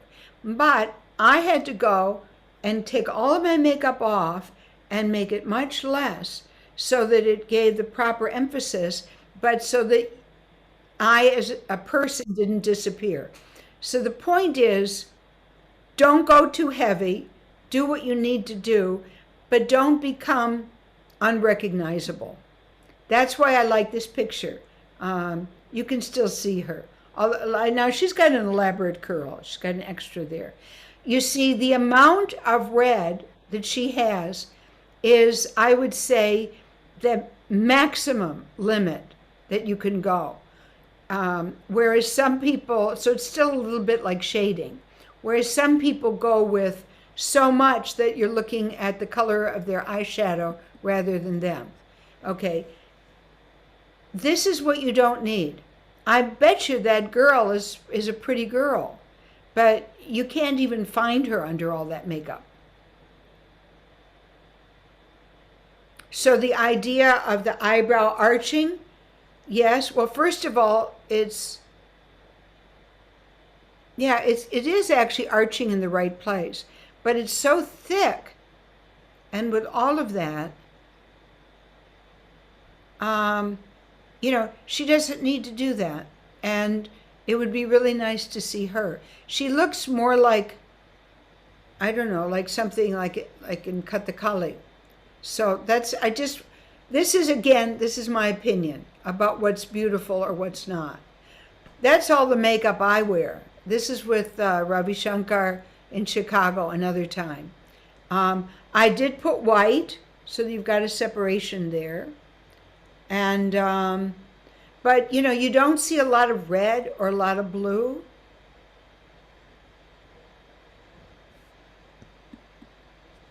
Again,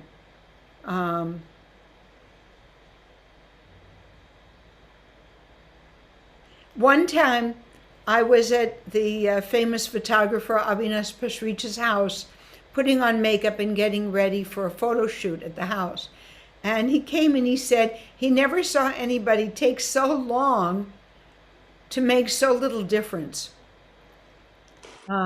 Because when I was done with my makeup, it's like, you know, it didn't look like I had done so much. But I did plenty. Because I had taken a makeup course in the theater department at University of Michigan as part of my BA. And what we learned was that, one thing that I took away from it was in the very beginning, you look at like a skull, and you look at the light, and where does the light hit? Where's the highlight and where's the low light? So, first of all, I learned it's because you don't want to be flattened out by stage lights. So you want to basically paint on the highlights and the lowlights that a face should have. And so what that meant was, yes, a little bit of highlight on the nose. But you don't have to go nuts with it, but you want that to be there. A little bit of shadow to be visible there. A little bit of highlight here. A little low light on the chin. A little bit of shading here and here, right? And a little bit of shading here. Now again, everybody's face is different. So, but that would be just basic highlight, low light, if you've just got an okay face, of what you would want for the lights to show. Another thing that I learned, the first time my makeup was done in New Delhi at a TV studio, the makeup artist put on a base and he made me whiter, and to me it looked ghostly.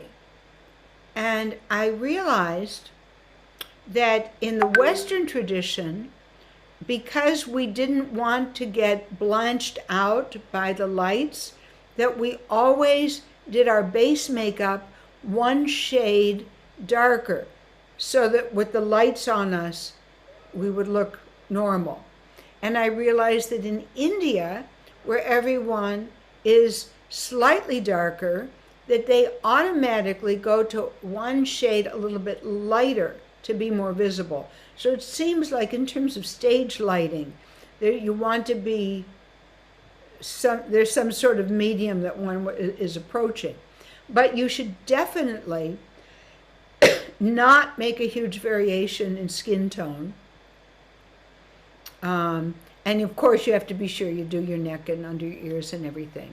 But really, it's not really that important to do that. Okay, now here's an example of, number one, a very thick base that doesn't really serve her. And then you look at the eyeshadow. Okay, so her eye makeup isn't too bad. The kajal is okay, and her eyebrow, but the idea of the yellow there for the separation as her highlight, and the red as the low light, it's, you would have to be under like football stadium lights close up, for that to read, for it not to come across like that. And also, if you notice, I just noticed the top of her nose, there's no blending. It's that white is fine and the brown is fine, but it should be blended. And the idea that it won't show on stage isn't true. You know, it's not that true. There are people in the first 3 rows. And if you notice her hair, she has done this thing where she's taken the front part separate and twisted it, which, you know, to give a little height there. Okay. Now, this is Kavita Dwivedi. She's got fantastic makeup. I mean, I personally wouldn't go for that way of doing the outer eye, that extra black up there, but it's okay.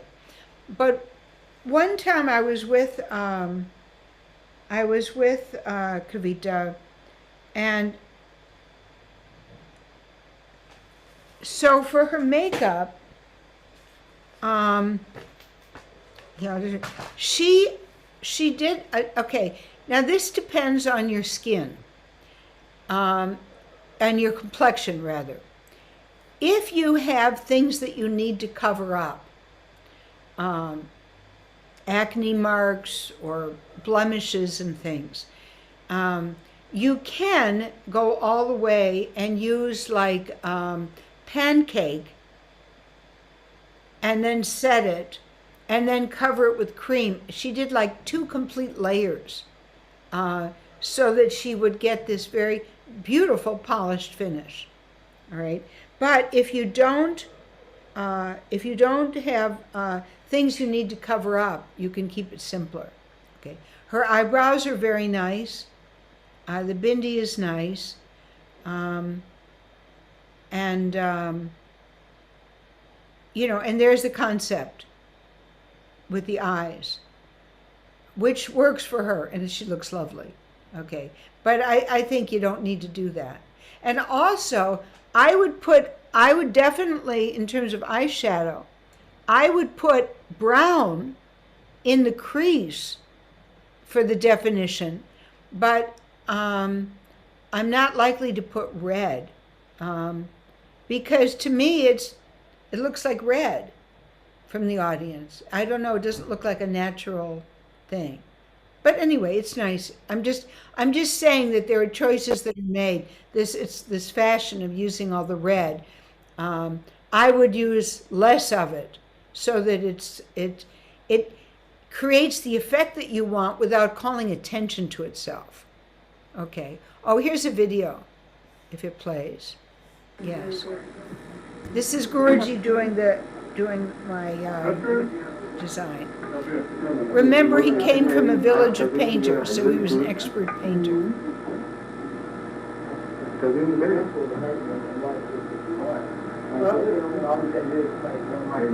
Okay. Sharon, you want to use a curtain or not? But he taught you how to do the makeup? You do want to use a curtain? Okay. Close curtain. Yeah, close curtain. Beginning close. So if you're painting it, it's a good idea to start at the top. Make your shape so that then you can symmetrically go from there. And also the eyebrow, you'll notice I do have the arch, but I saw online somebody said like cover up your eyebrow.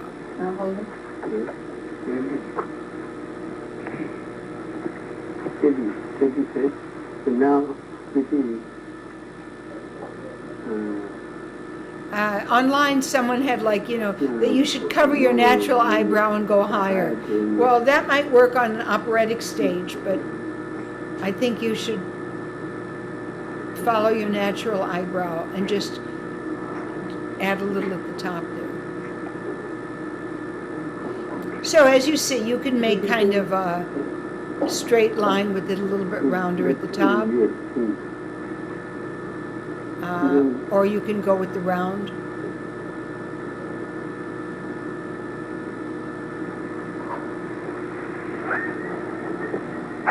I've got the double bun there.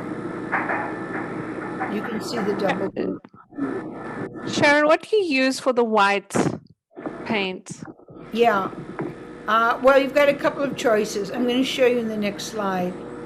Okay. And also I'll show you what I have when I get done with this. This video is amazing. Oh, so besides putting the white there, now sometimes with the red bindi, sometimes on a large stage, I will put a black kajal around that. See that black line there? Looks like it's around the red, so that it'll show, it doesn't just disappear. And also underneath all of that white, sometimes you put a little black half moon and a dot.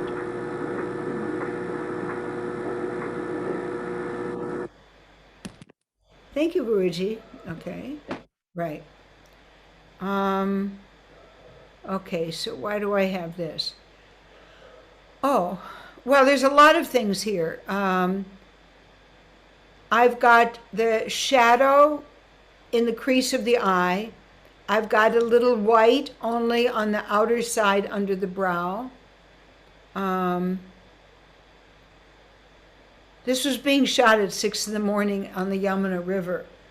I know. This makeup was done by the makeup man.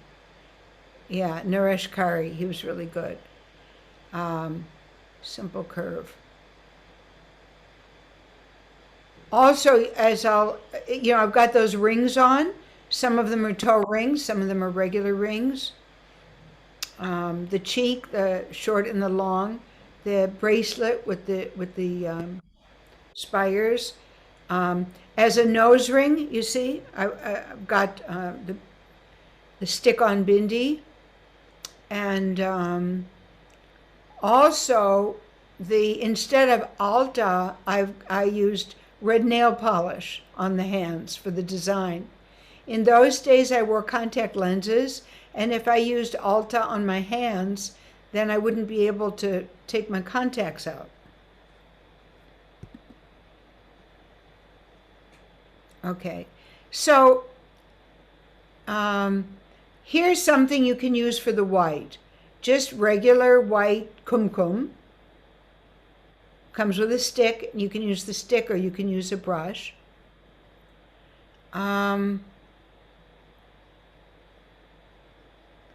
But okay, so that's one option is the kumkum.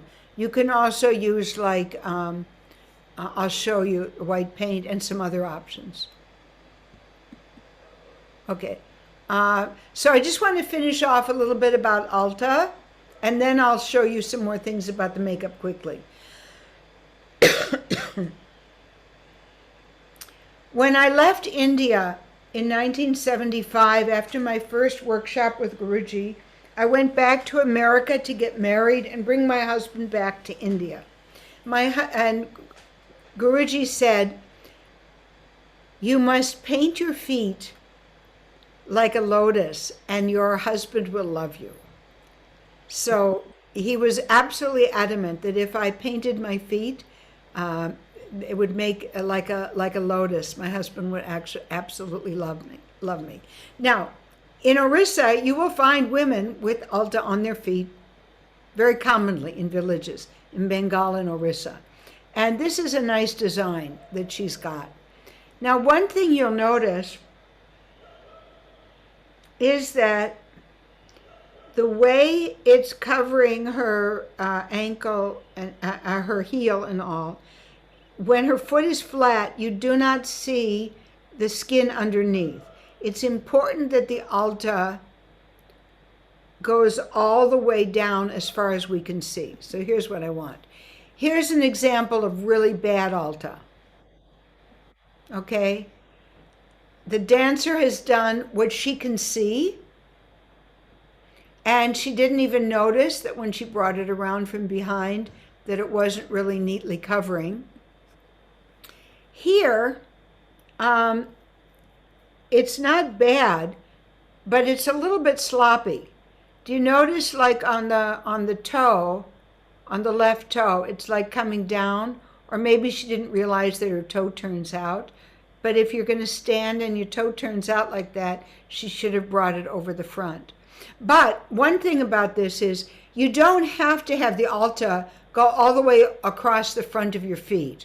You can just do from the back and across the front of your toes and between your toes. And so it just does as far as the nails go. You don't have to do more. Another thing is, do you notice how at the back it goes a little bit up? That was something that Guruji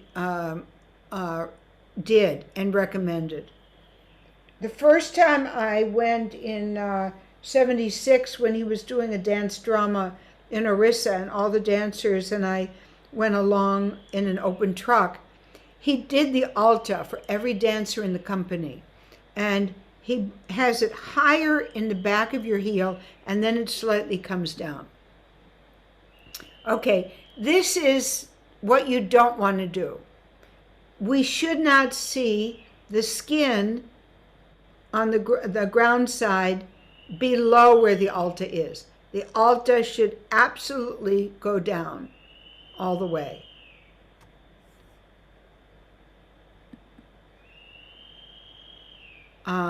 Here she's got it coming across the front of the foot, which is okay, but you definitely don't need to do that much.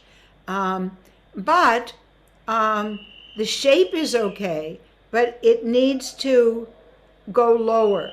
Where it starts at the top of her heel is fine, but it needs to go 3/4 of an inch farther down. And it's fine for it to curve up a little bit having an arch, but then it needs to also cover the bottom. Okay, this one is pretty good. So here again, you can see how it's going up more in the back over the heel, and then it's coming down and around. Okay, now your hands. This is something, again, I learned it from Sanjukta Panagrahi, using nail polish. And, oh, here, I'm wearing a gold necklace too. From that tradition, 1, 2, 3, 4. I've got 4 necklaces, and one of them is gold, which was acceptable. Okay. Doing the designs, either just a dot or the flower, but if you use nail polish, then it's not going to get onto your costumes. Okay, and here's some nice designs for alta. If you're using alta, you can definitely do your fingertips like that, which it looks nice. With or without nail polish, not necessary. And then either just a dot or the dots around. But if you're not doing your fingertips, you can use the nail polish. And, okay, what's here? You can see the braid, and you can see the double flowers. And how I added the silver pieces into the braid in the back. And would you hold your braid on the belt? Yeah. The braid has a little string. There's like a string tying it. You have to make sure that you can bend your head, right? That's the right length. You're not gonna be stuck. And then you have just a string through the belt and tying the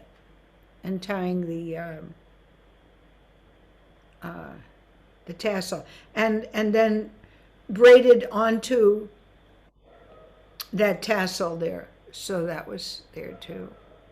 I don't think there's anything else here, but like it's like on the right side where I'm in profile. The eyes are visible. There's a highlight under the eyebrow, but there's no red and purple and yellow, which would, I think, be kind of distracting. Again, this is my aesthetic. And cool. That was the last one. Okay, so now let me show you some things. And then we'll take some questions. Let me show you. Okay, a couple of points. 3 ways for carrying your makeup and stuff. These are nice. This is a nice kind of bag with all of its compartments. And I used to use pancake makeup, which means that you just take a little bit of water and you have a sponge But I don't think pancake is used so much in the West. no, it's not much anymore. Although, as I Yeah. said, Kavita did it. She did pancake and she did the cream. So here's what I do. Like here's my base. Yeah, either one of these. I use cream now. I use cream, and then I use this for my low light, which will go here, here, here, here, here, here, and sometimes here. Which today people will, it's contouring. It's very popular Contouring. now, contouring. So you use a darker shade. Right, but The some people contour. just use blush, but then you can get too red. I do that after. Now, when you take the, okay, so here's the kind of white kumkum that you can use. Yeah, it comes in a thing like this. That's a traditional way. But, But if you don't have the white kumkum in the West, you can, what I use I'll show is you. just, yeah. I'll show you. Yeah. Okay. Here's what I'm using. Can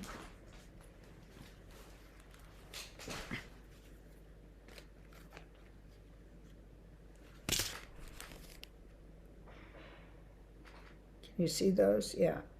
These are bindis. Okay. Of different Okay. sizes. I'm sorry, the light's kind of shining. There's this Oh, they're white bindis. white bindis. Yeah, you can see. Okay.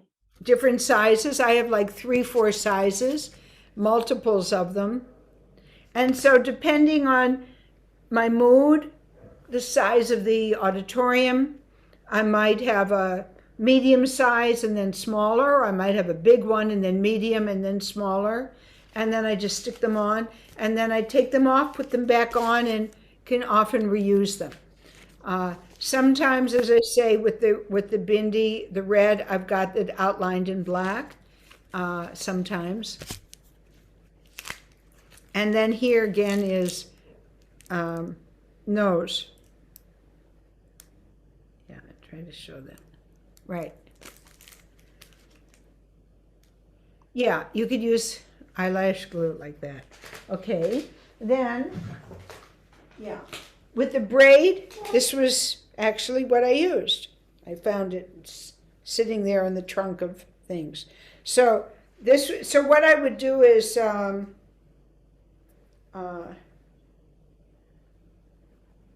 yeah, the braid was not my own hair. I mean, I've got enough hair I could, but there's a limit to what you can do. So I would have this plus a long thing of hair, and then I would divide the hair in two. This would be one, and I would have a string with the silver ornaments, and then I would braid them all together, and then that would just get tied on here, behind that. Powder stuff. Here's another nice way to carry things. I would keep my hair ornaments in this top part, and then here's a compartment. I'd keep my jewelry here and my makeup here. That was kind of compact. And let's see. And then here you can use this white, regular white. You can use this Stein's Velvet Stick. Can use that for highlights, and you can also use it for the designs on your forehead. I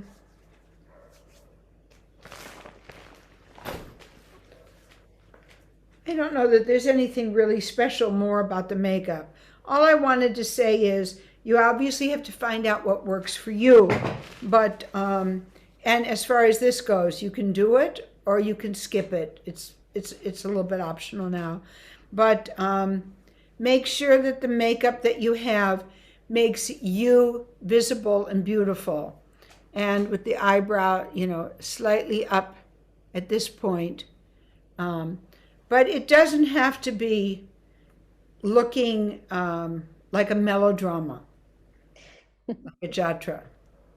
Yeah. Sharon, do you recommend, as for kajal, Ah, what product you use? Because I've had kajal that melts on my face, even though if I purchased it with it being waterproof.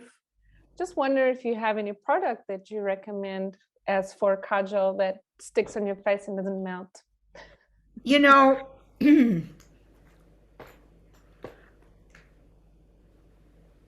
I use real kajal.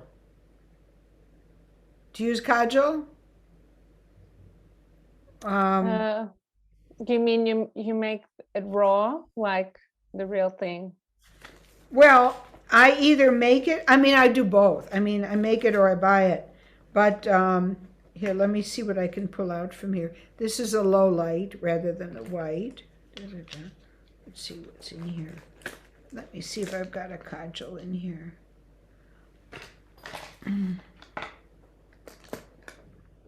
Here's my black thread to do the tika powder. More different sizes of bindis. I don't know if you can see them. Different sizes of bindis. I'm looking for the kajal. Oh yeah, here. Here's an antique kajal container.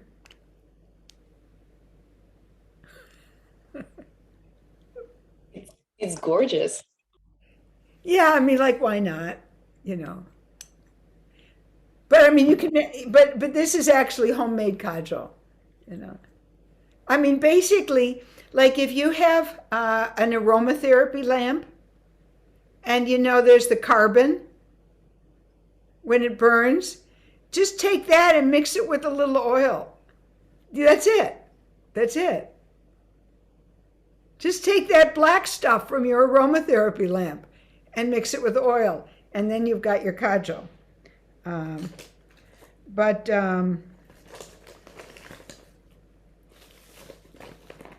Or, you know, yeah, like here's a kajal stick.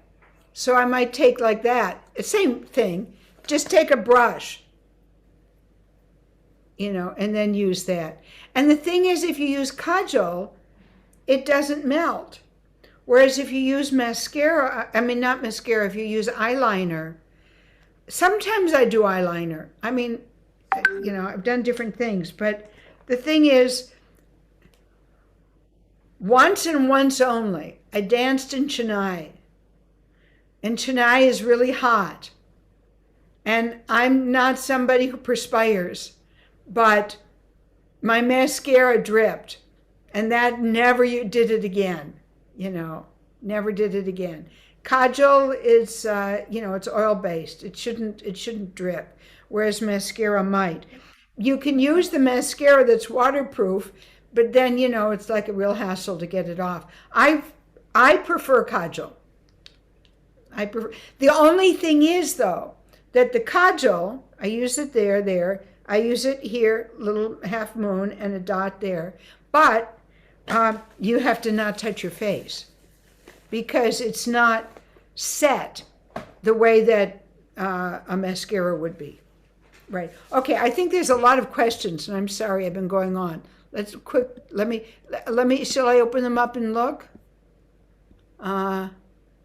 Yeah, a lot of bits may be criticized for Narissa. No, not really. You just do the best you can.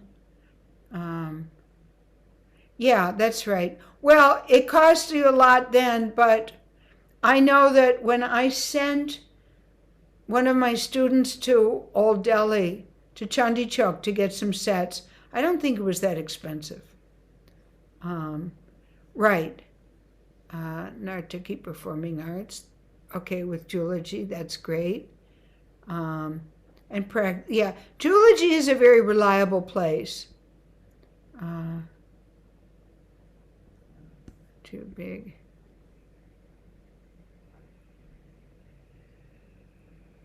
Well, what you get from a government store is is going to be very average quality.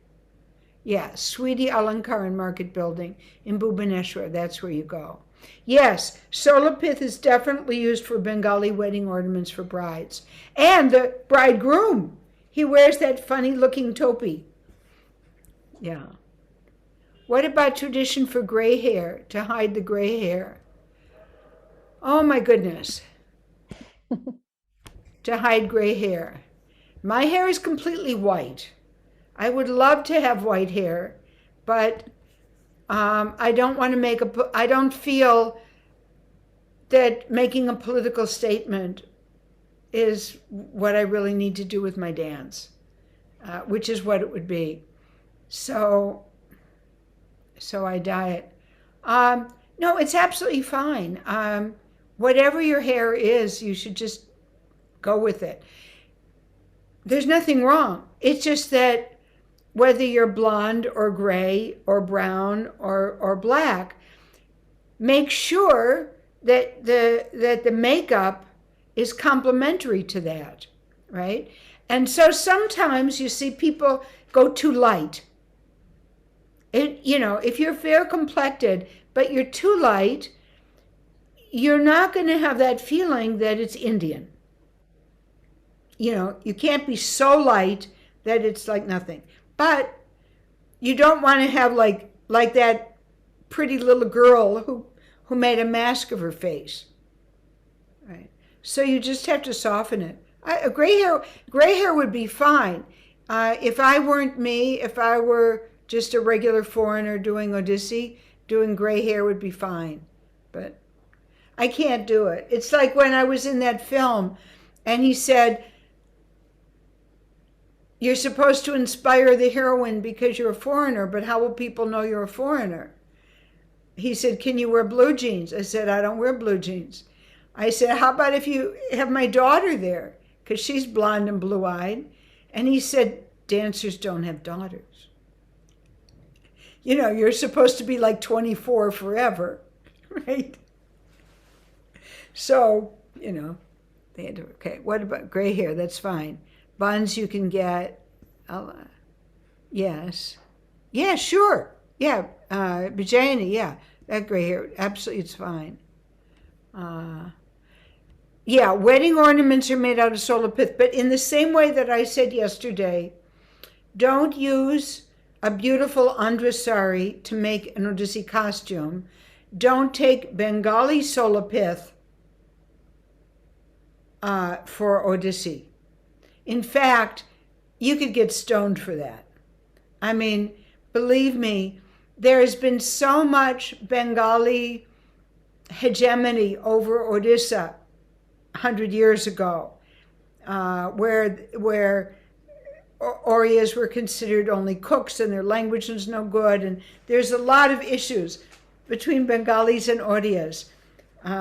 One time when I was doing like 5 languages and this guy came up and was furious that I had taken Bengali poetry, bhakti poetry. So the point is that just as the Andhra sari will stand out as not being Odia, if you were to use ornaments that were Bengali, it would be so obvious it would be offensive. And just as that quote, the guy said, you don't mess with how this is made. So if you don't have the flowers, if you can't get it, the proper thing, just go with white flowers. No one can criticize you for that. It's like that's what you could do. Okay, but don't substitute something Bengali. Any other question? Do I kajal my eyelashes? No, I use regular mascara. Okay. Right. Dancer with short hair. Well, Kumkum Mahanti uses a fake bun, but it can also fly off in the middle of a performance. So you can have a fake bun. You know something? If you've got short hair and you're doing Odissi, I would say, forget about you could have a bun there, but basically just put flowers. You are who you are, right?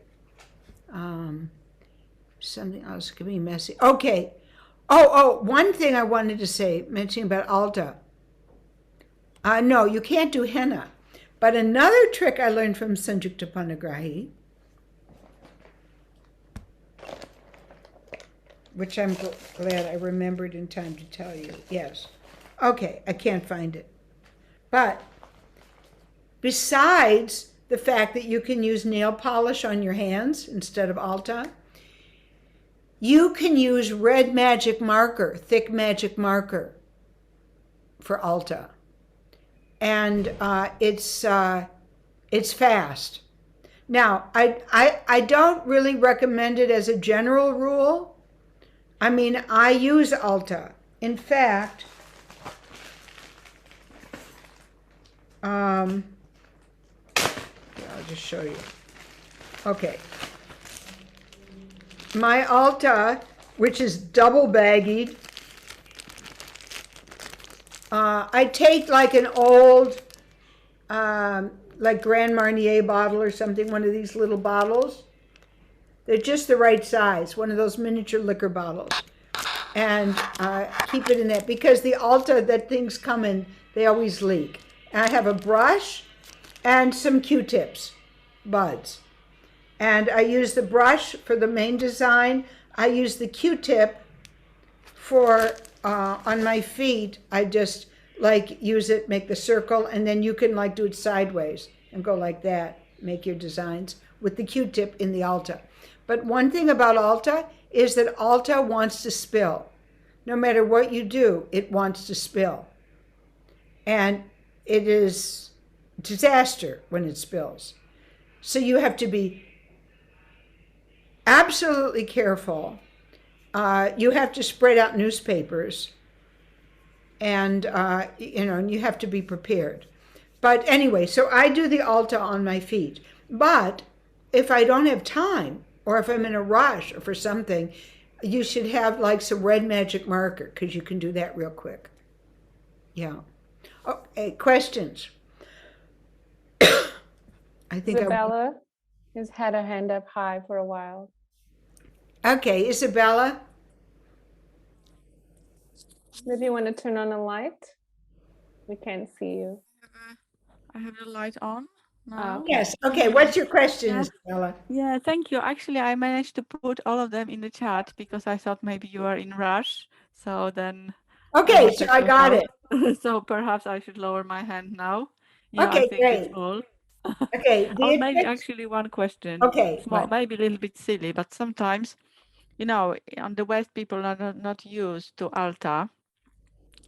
And when we have this altar and let's say we have to walk around the place that we are performing on, and let's say we leave the place a little bit red here and there, they may just get furious because you have to open maybe the door to the bathroom, or you are sitting at the table when you do your makeup, and then sometimes it may drip a little bit here and there, or like you Don't let it.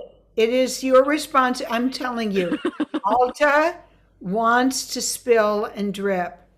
It is your responsibility not to mess up their green room or any place, because it's permanent and they will always remember how horrible it was and that they don't want to have Indian dancers again.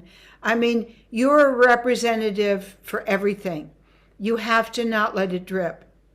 And as I say, you have your bottle, put it on a plate or a thing.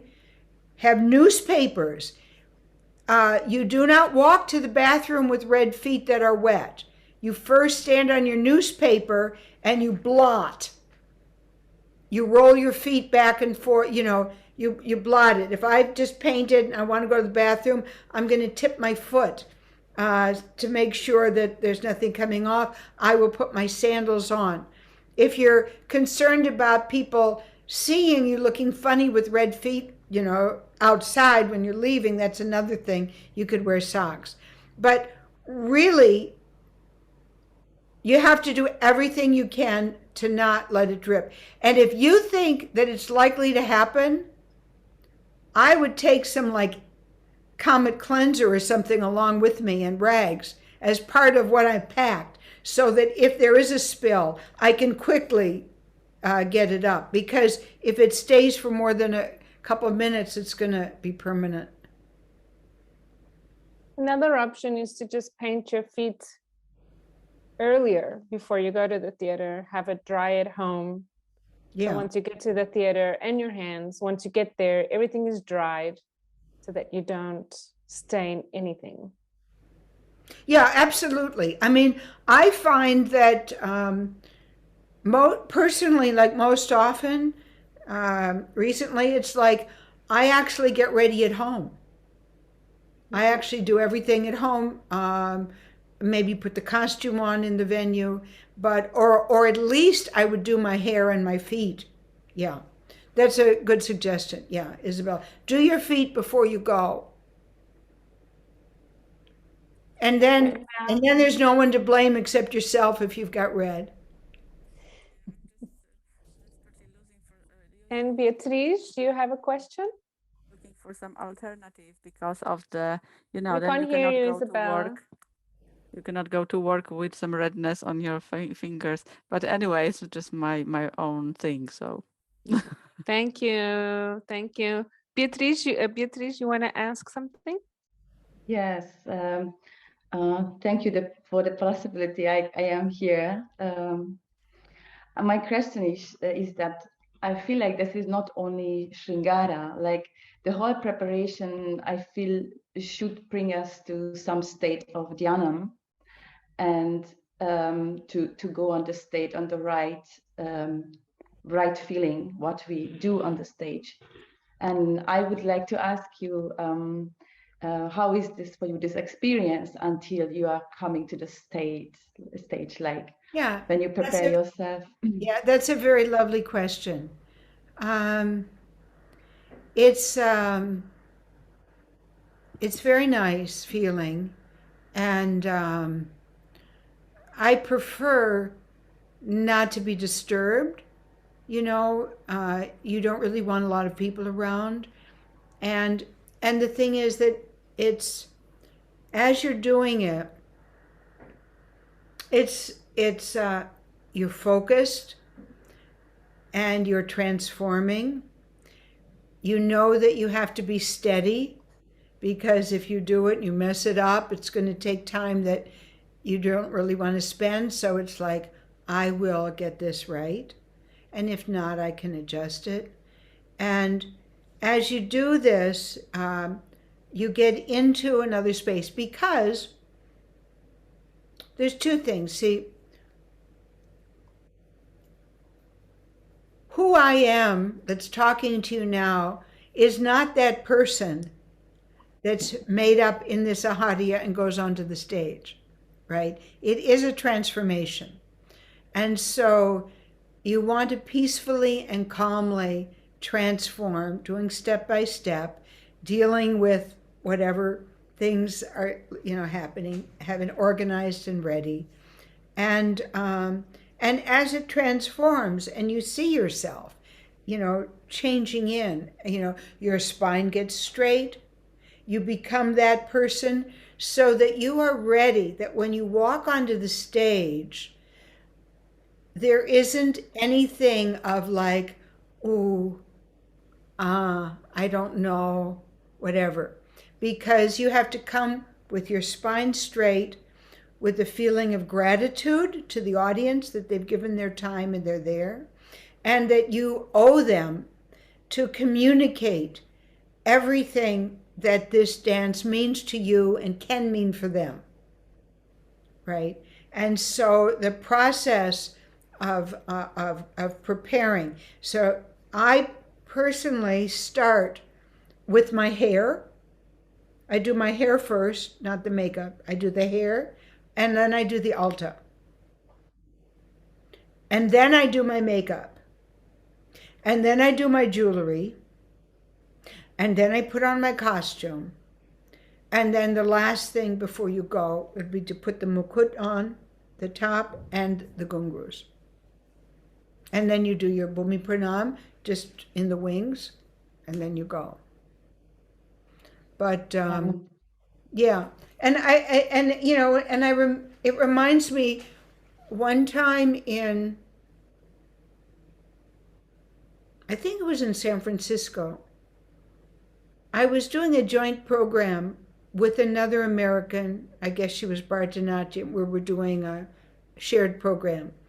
And I was there getting ready quietly, doing everything. And she was like getting ready and being all anxious. And she was surrounded by like 5 or 6 students or girlfriends or whatever that were all like doing that. And she said something like, aren't you like, and I'm like, and I was thinking like, if it's just a one-time deal, like getting married, like you perform, like this is so rare, so rare, then it's like, wow, all that bustle. But otherwise, you just want to kind of calmly do the needful and then do it. But that's a nice question. Yeah. Yeah, I just wanted to tell you 2 things. That when Guruji puts your bindi on the bindi, this white dots, it was so beautiful to see. In the same times, how he's painting your third eye and how he's blessing you, which is just so amazing. And the other things is I'm very, very happy that we can meet you in your room. Like we are on a Zoom, but we can see your personal things. So I'm really touched by that. At least like we can see you at home, and that you show us that your personal costumes and jewelry. It's like I feel like really Mahalakshmi is sitting in front of me now. Oh, really? Thank you so much. Bless. Thank you, Beatrice. Thank you. Where are you? What country are you in? Hungary. You're in Yeah. Hungary. Yeah. Yes. Thank you. Satya, Anyone else? you still have a question? You're worn out. Anyone else would like to comment or Look say at the chat. something before we conclude this? Yes, I just want to say please. thank you. Okay, And, wait a minute. Kajal, melting powder over the kajal helps. I don't put anything on top of my kajal, but you do have to be sure you don't touch, because then it will smear. Yeah. Red food coloring for Easter eggs. Do keep in mind, of course, that whether it's red coloring for Easter eggs or red magic marker, these things are carcinogenic. I mean, they're not exactly healthy. What is alta made of? Alta's again? fine. Alta's healthy. What is alta? What is alta? What's it made Alta- out of? Alta comes from a plant, in the way But that. I just wonder what alta. I mean, I have a little bit of doubts of the alta that is sold in Orissa these days is actually from a plant. I don't know. Yeah, I don't know. I don't know either. I mean, I can't say. I mean, you could Google it and find out. Organic. Or test it. I mean, one thing is like the altas you get in different places are slightly different colors. I mean, I like Bengali alta. Alta that you get in North India is not so good. But but Isabel, if you really have a problem with the alta dripping, then go for the marker. But I think the best thing is you do it at home, which is what I would do. Because see, here's one thing I want to say about the alta. When you're doing your alta, you're looking down at your feet. You're seeing the front. You're not seeing from the side and the back and everything. When you're on stage, your feet are at eye level for the audience. They're really seeing your feet. So your alta being neatly done and nicely shaped is really, really important, And also, it's important that every detail is done carefully. That, no stray hairs, nothing flying. I'm not talking about accidents, you can't help it. Okay, your pin in the back, you can add another bobby pin to make sure that it doesn't slip out if your hair is loose add a bobby pin. But, you know, it's like when you see someone come out on stage and in the light you notice that there's threads hanging that they didn't notice, or that the alta hasn't been done neatly. It just makes you feel like, you know, they don't care. Am I supposed to care?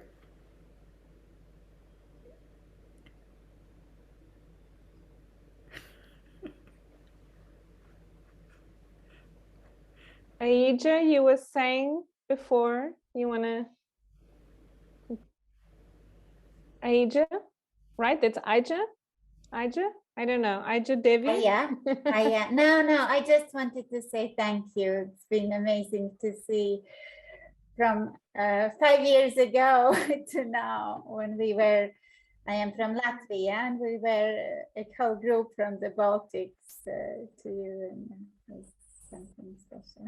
Time goes quickly. Well, it's really lovely to look at your faces from all over and to be with you. Mhm. And I don't know whether, how useful this has been. I hope some little bits have been. I mean, most everything you know, but No, it's been great. I've definitely learned a few things more than what I already knew. I love to hear about your tricks. Like there are certain tricks that you have, putting your hair, putting your makeup, putting the jewelry that I wasn't aware of. yeah. So that was really good for me. I don't know about anyone else, but if you have anything to say, now is the time. If not, you can also write to us. I would love to hear your feedback. So you can write to me, and I'll be sharing the recording. Sharon, don't forget to send me the recording after the class. Yeah, I'll send you after it downloads. And Let me Sharon, ask real quickly, if everybody could just say, just real fast in a sentence or two, what was your takeaway? Like what little tip, big or small, like that you were like, oh, that was really cool. I'm glad I learned that. you can start with Beatriz. Would you like to say?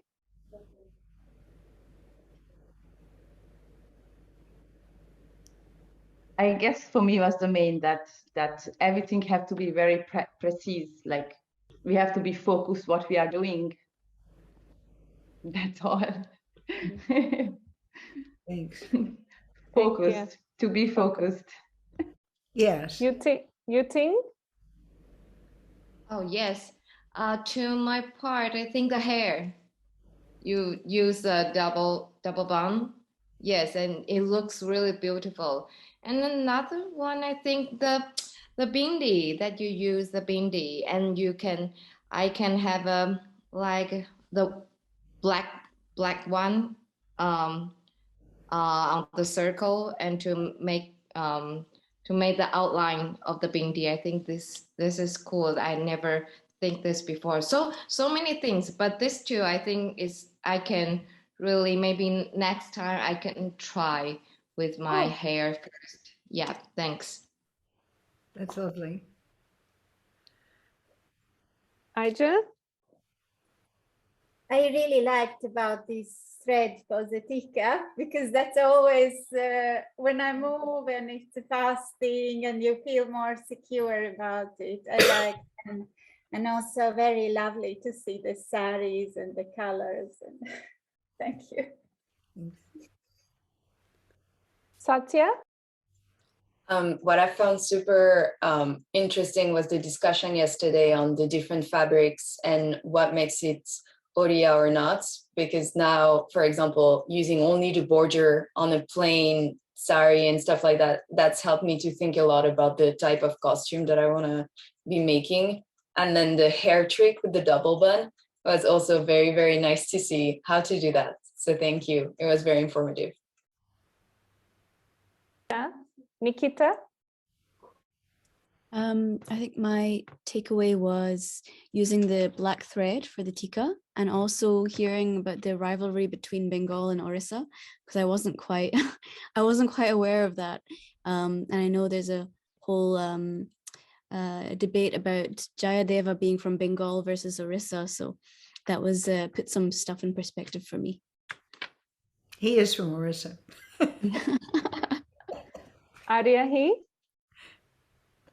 For me, the kind of historical and the cultural information is super, super helpful because, I mean, I'm Japanese, like ethnically, and I grew up in the US. And Japan is also like a really old culture with a lot of social rules. So I kind of worry a lot about what is appropriate or not appropriate when you're engaged in an art form that is from a different culture. And it's also a sacred dance. So it was really helpful for you to explain like a lot of the different things of what is sort of really considered to be required and disrespectful if you don't do this, and other things that are sort of like artistic liberty. That's really made me feel a lot better. So thank you very much.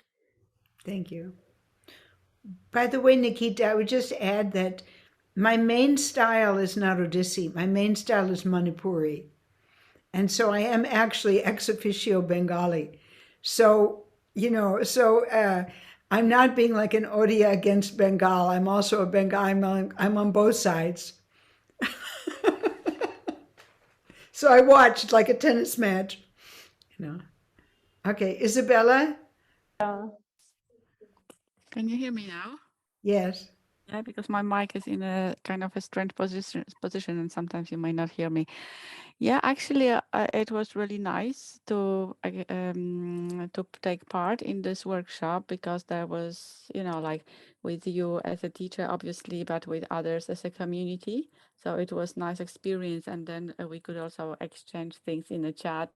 So overall, actually, it was really nice and very pleasant to be here. And then for me, actually, everything was interesting because even if I know something from before, then I know now from a different angle. And then we were going deeper into some things. So it was really interesting. And obviously, these culture things, these culture differences, like let's say Orissa, Bengal, not only let's say India versus the West or some other parts of the world, but in India, all these subtle things I think is very important. I made a lot of notes, so I think it's going to be really useful for me. So I'm looking forward to something exciting again. Thank you. I loved the double bun because I've always looked at your pictures and I was like, how does that work? The double bun. I was like, how does that work? I loved how you say you pin the long necklace behind a little pleat. I never thought about that because one of my biggest issues with pinning the big necklace on my dupatta was I was doing it from the inside. So it was always such a struggle for me to like have my dupatta straight, pin the necklace, and make sure that it was always a huge struggle for me because I was pinning it from the very, very inside. So I loved you have to go behind one pleat. I know, I never thought about it. So I was like, oh yeah, that makes it so much more simple. Definitely gonna take your note on the kajal. I mean, you already had told me that, but I'd never experimented doing my own kajal, which I am going because I sweat a lot when I'm dancing.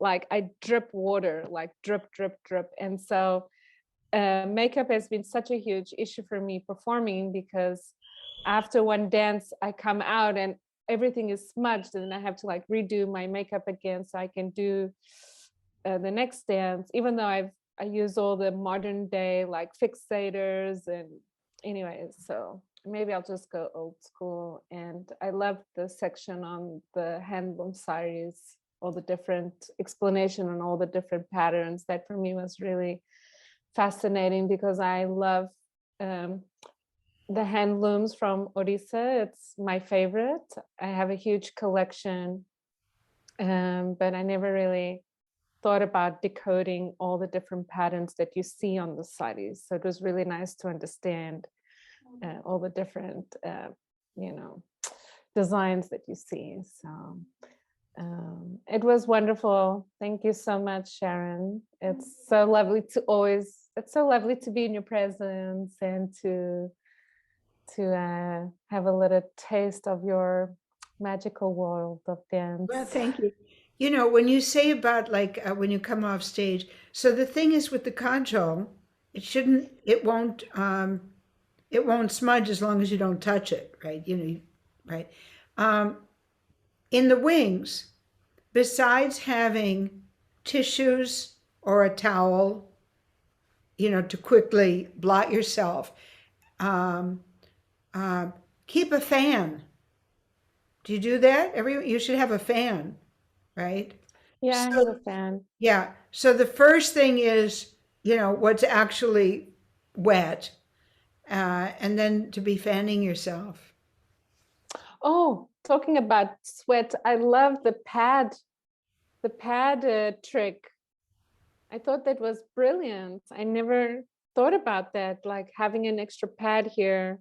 Yeah. So that the sweat goes into the pad. I had a friend of mine who said she would put like period pads underneath the arms. That's a great idea. Yeah, period pads. That's a brilliant, you could take like light days, a light day thing and just put that on. But actually, these that I made, the green one, I mean, it's brilliant. It's more sustainable. It's more sustainable. Your ones, yeah, I think, are more really sustainable. Well. But you do have to so when you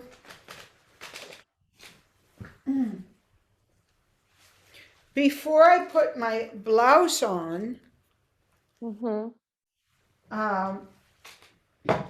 so it's like, let's say this is the inside of the sleeve, right? This is the blouse, and that's the sleeve on the inside. So I put this there in the blouse, and then put one pin so that it doesn't move. And then you put your arm in, and then it's there like that, right? Can you visualize that? And then afterwards, you just unpin it. I mean, you don't necessarily have to pin it, but it depends on how things move. You wouldn't want it to slip out, down the bottom. Another thing I wanted to mention was that I've been studying with Rahul Acharya for a while now, and I asked him about if he had any any historical reference on the tradition of alta. And so he said that what he shared with me, which I feel compelled to share here, is that alta comes from an old tantric tradition of India, of Odissi, where when the woman would come with her, when she was on her period or her period would come, they would use the period blood to paint their feet. And that was a sign for the village to know, or that the woman is on a period, or it was a way to celebrate that cycle in a woman's life.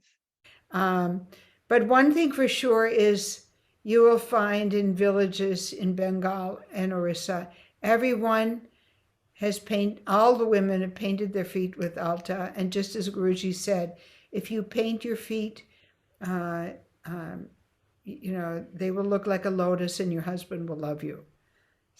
But I guess in the the tantric traditions, menstrual blood is not seen as dirty, I think. Well, yeah, in Tantra. Yeah. In Tantra, he told me it was a tantric tradition. Yeah. Like a medieval tantric tradition. That's all right. So my dears, I have to go now. Actually, I don't think we can continue more. It's been 3 hours.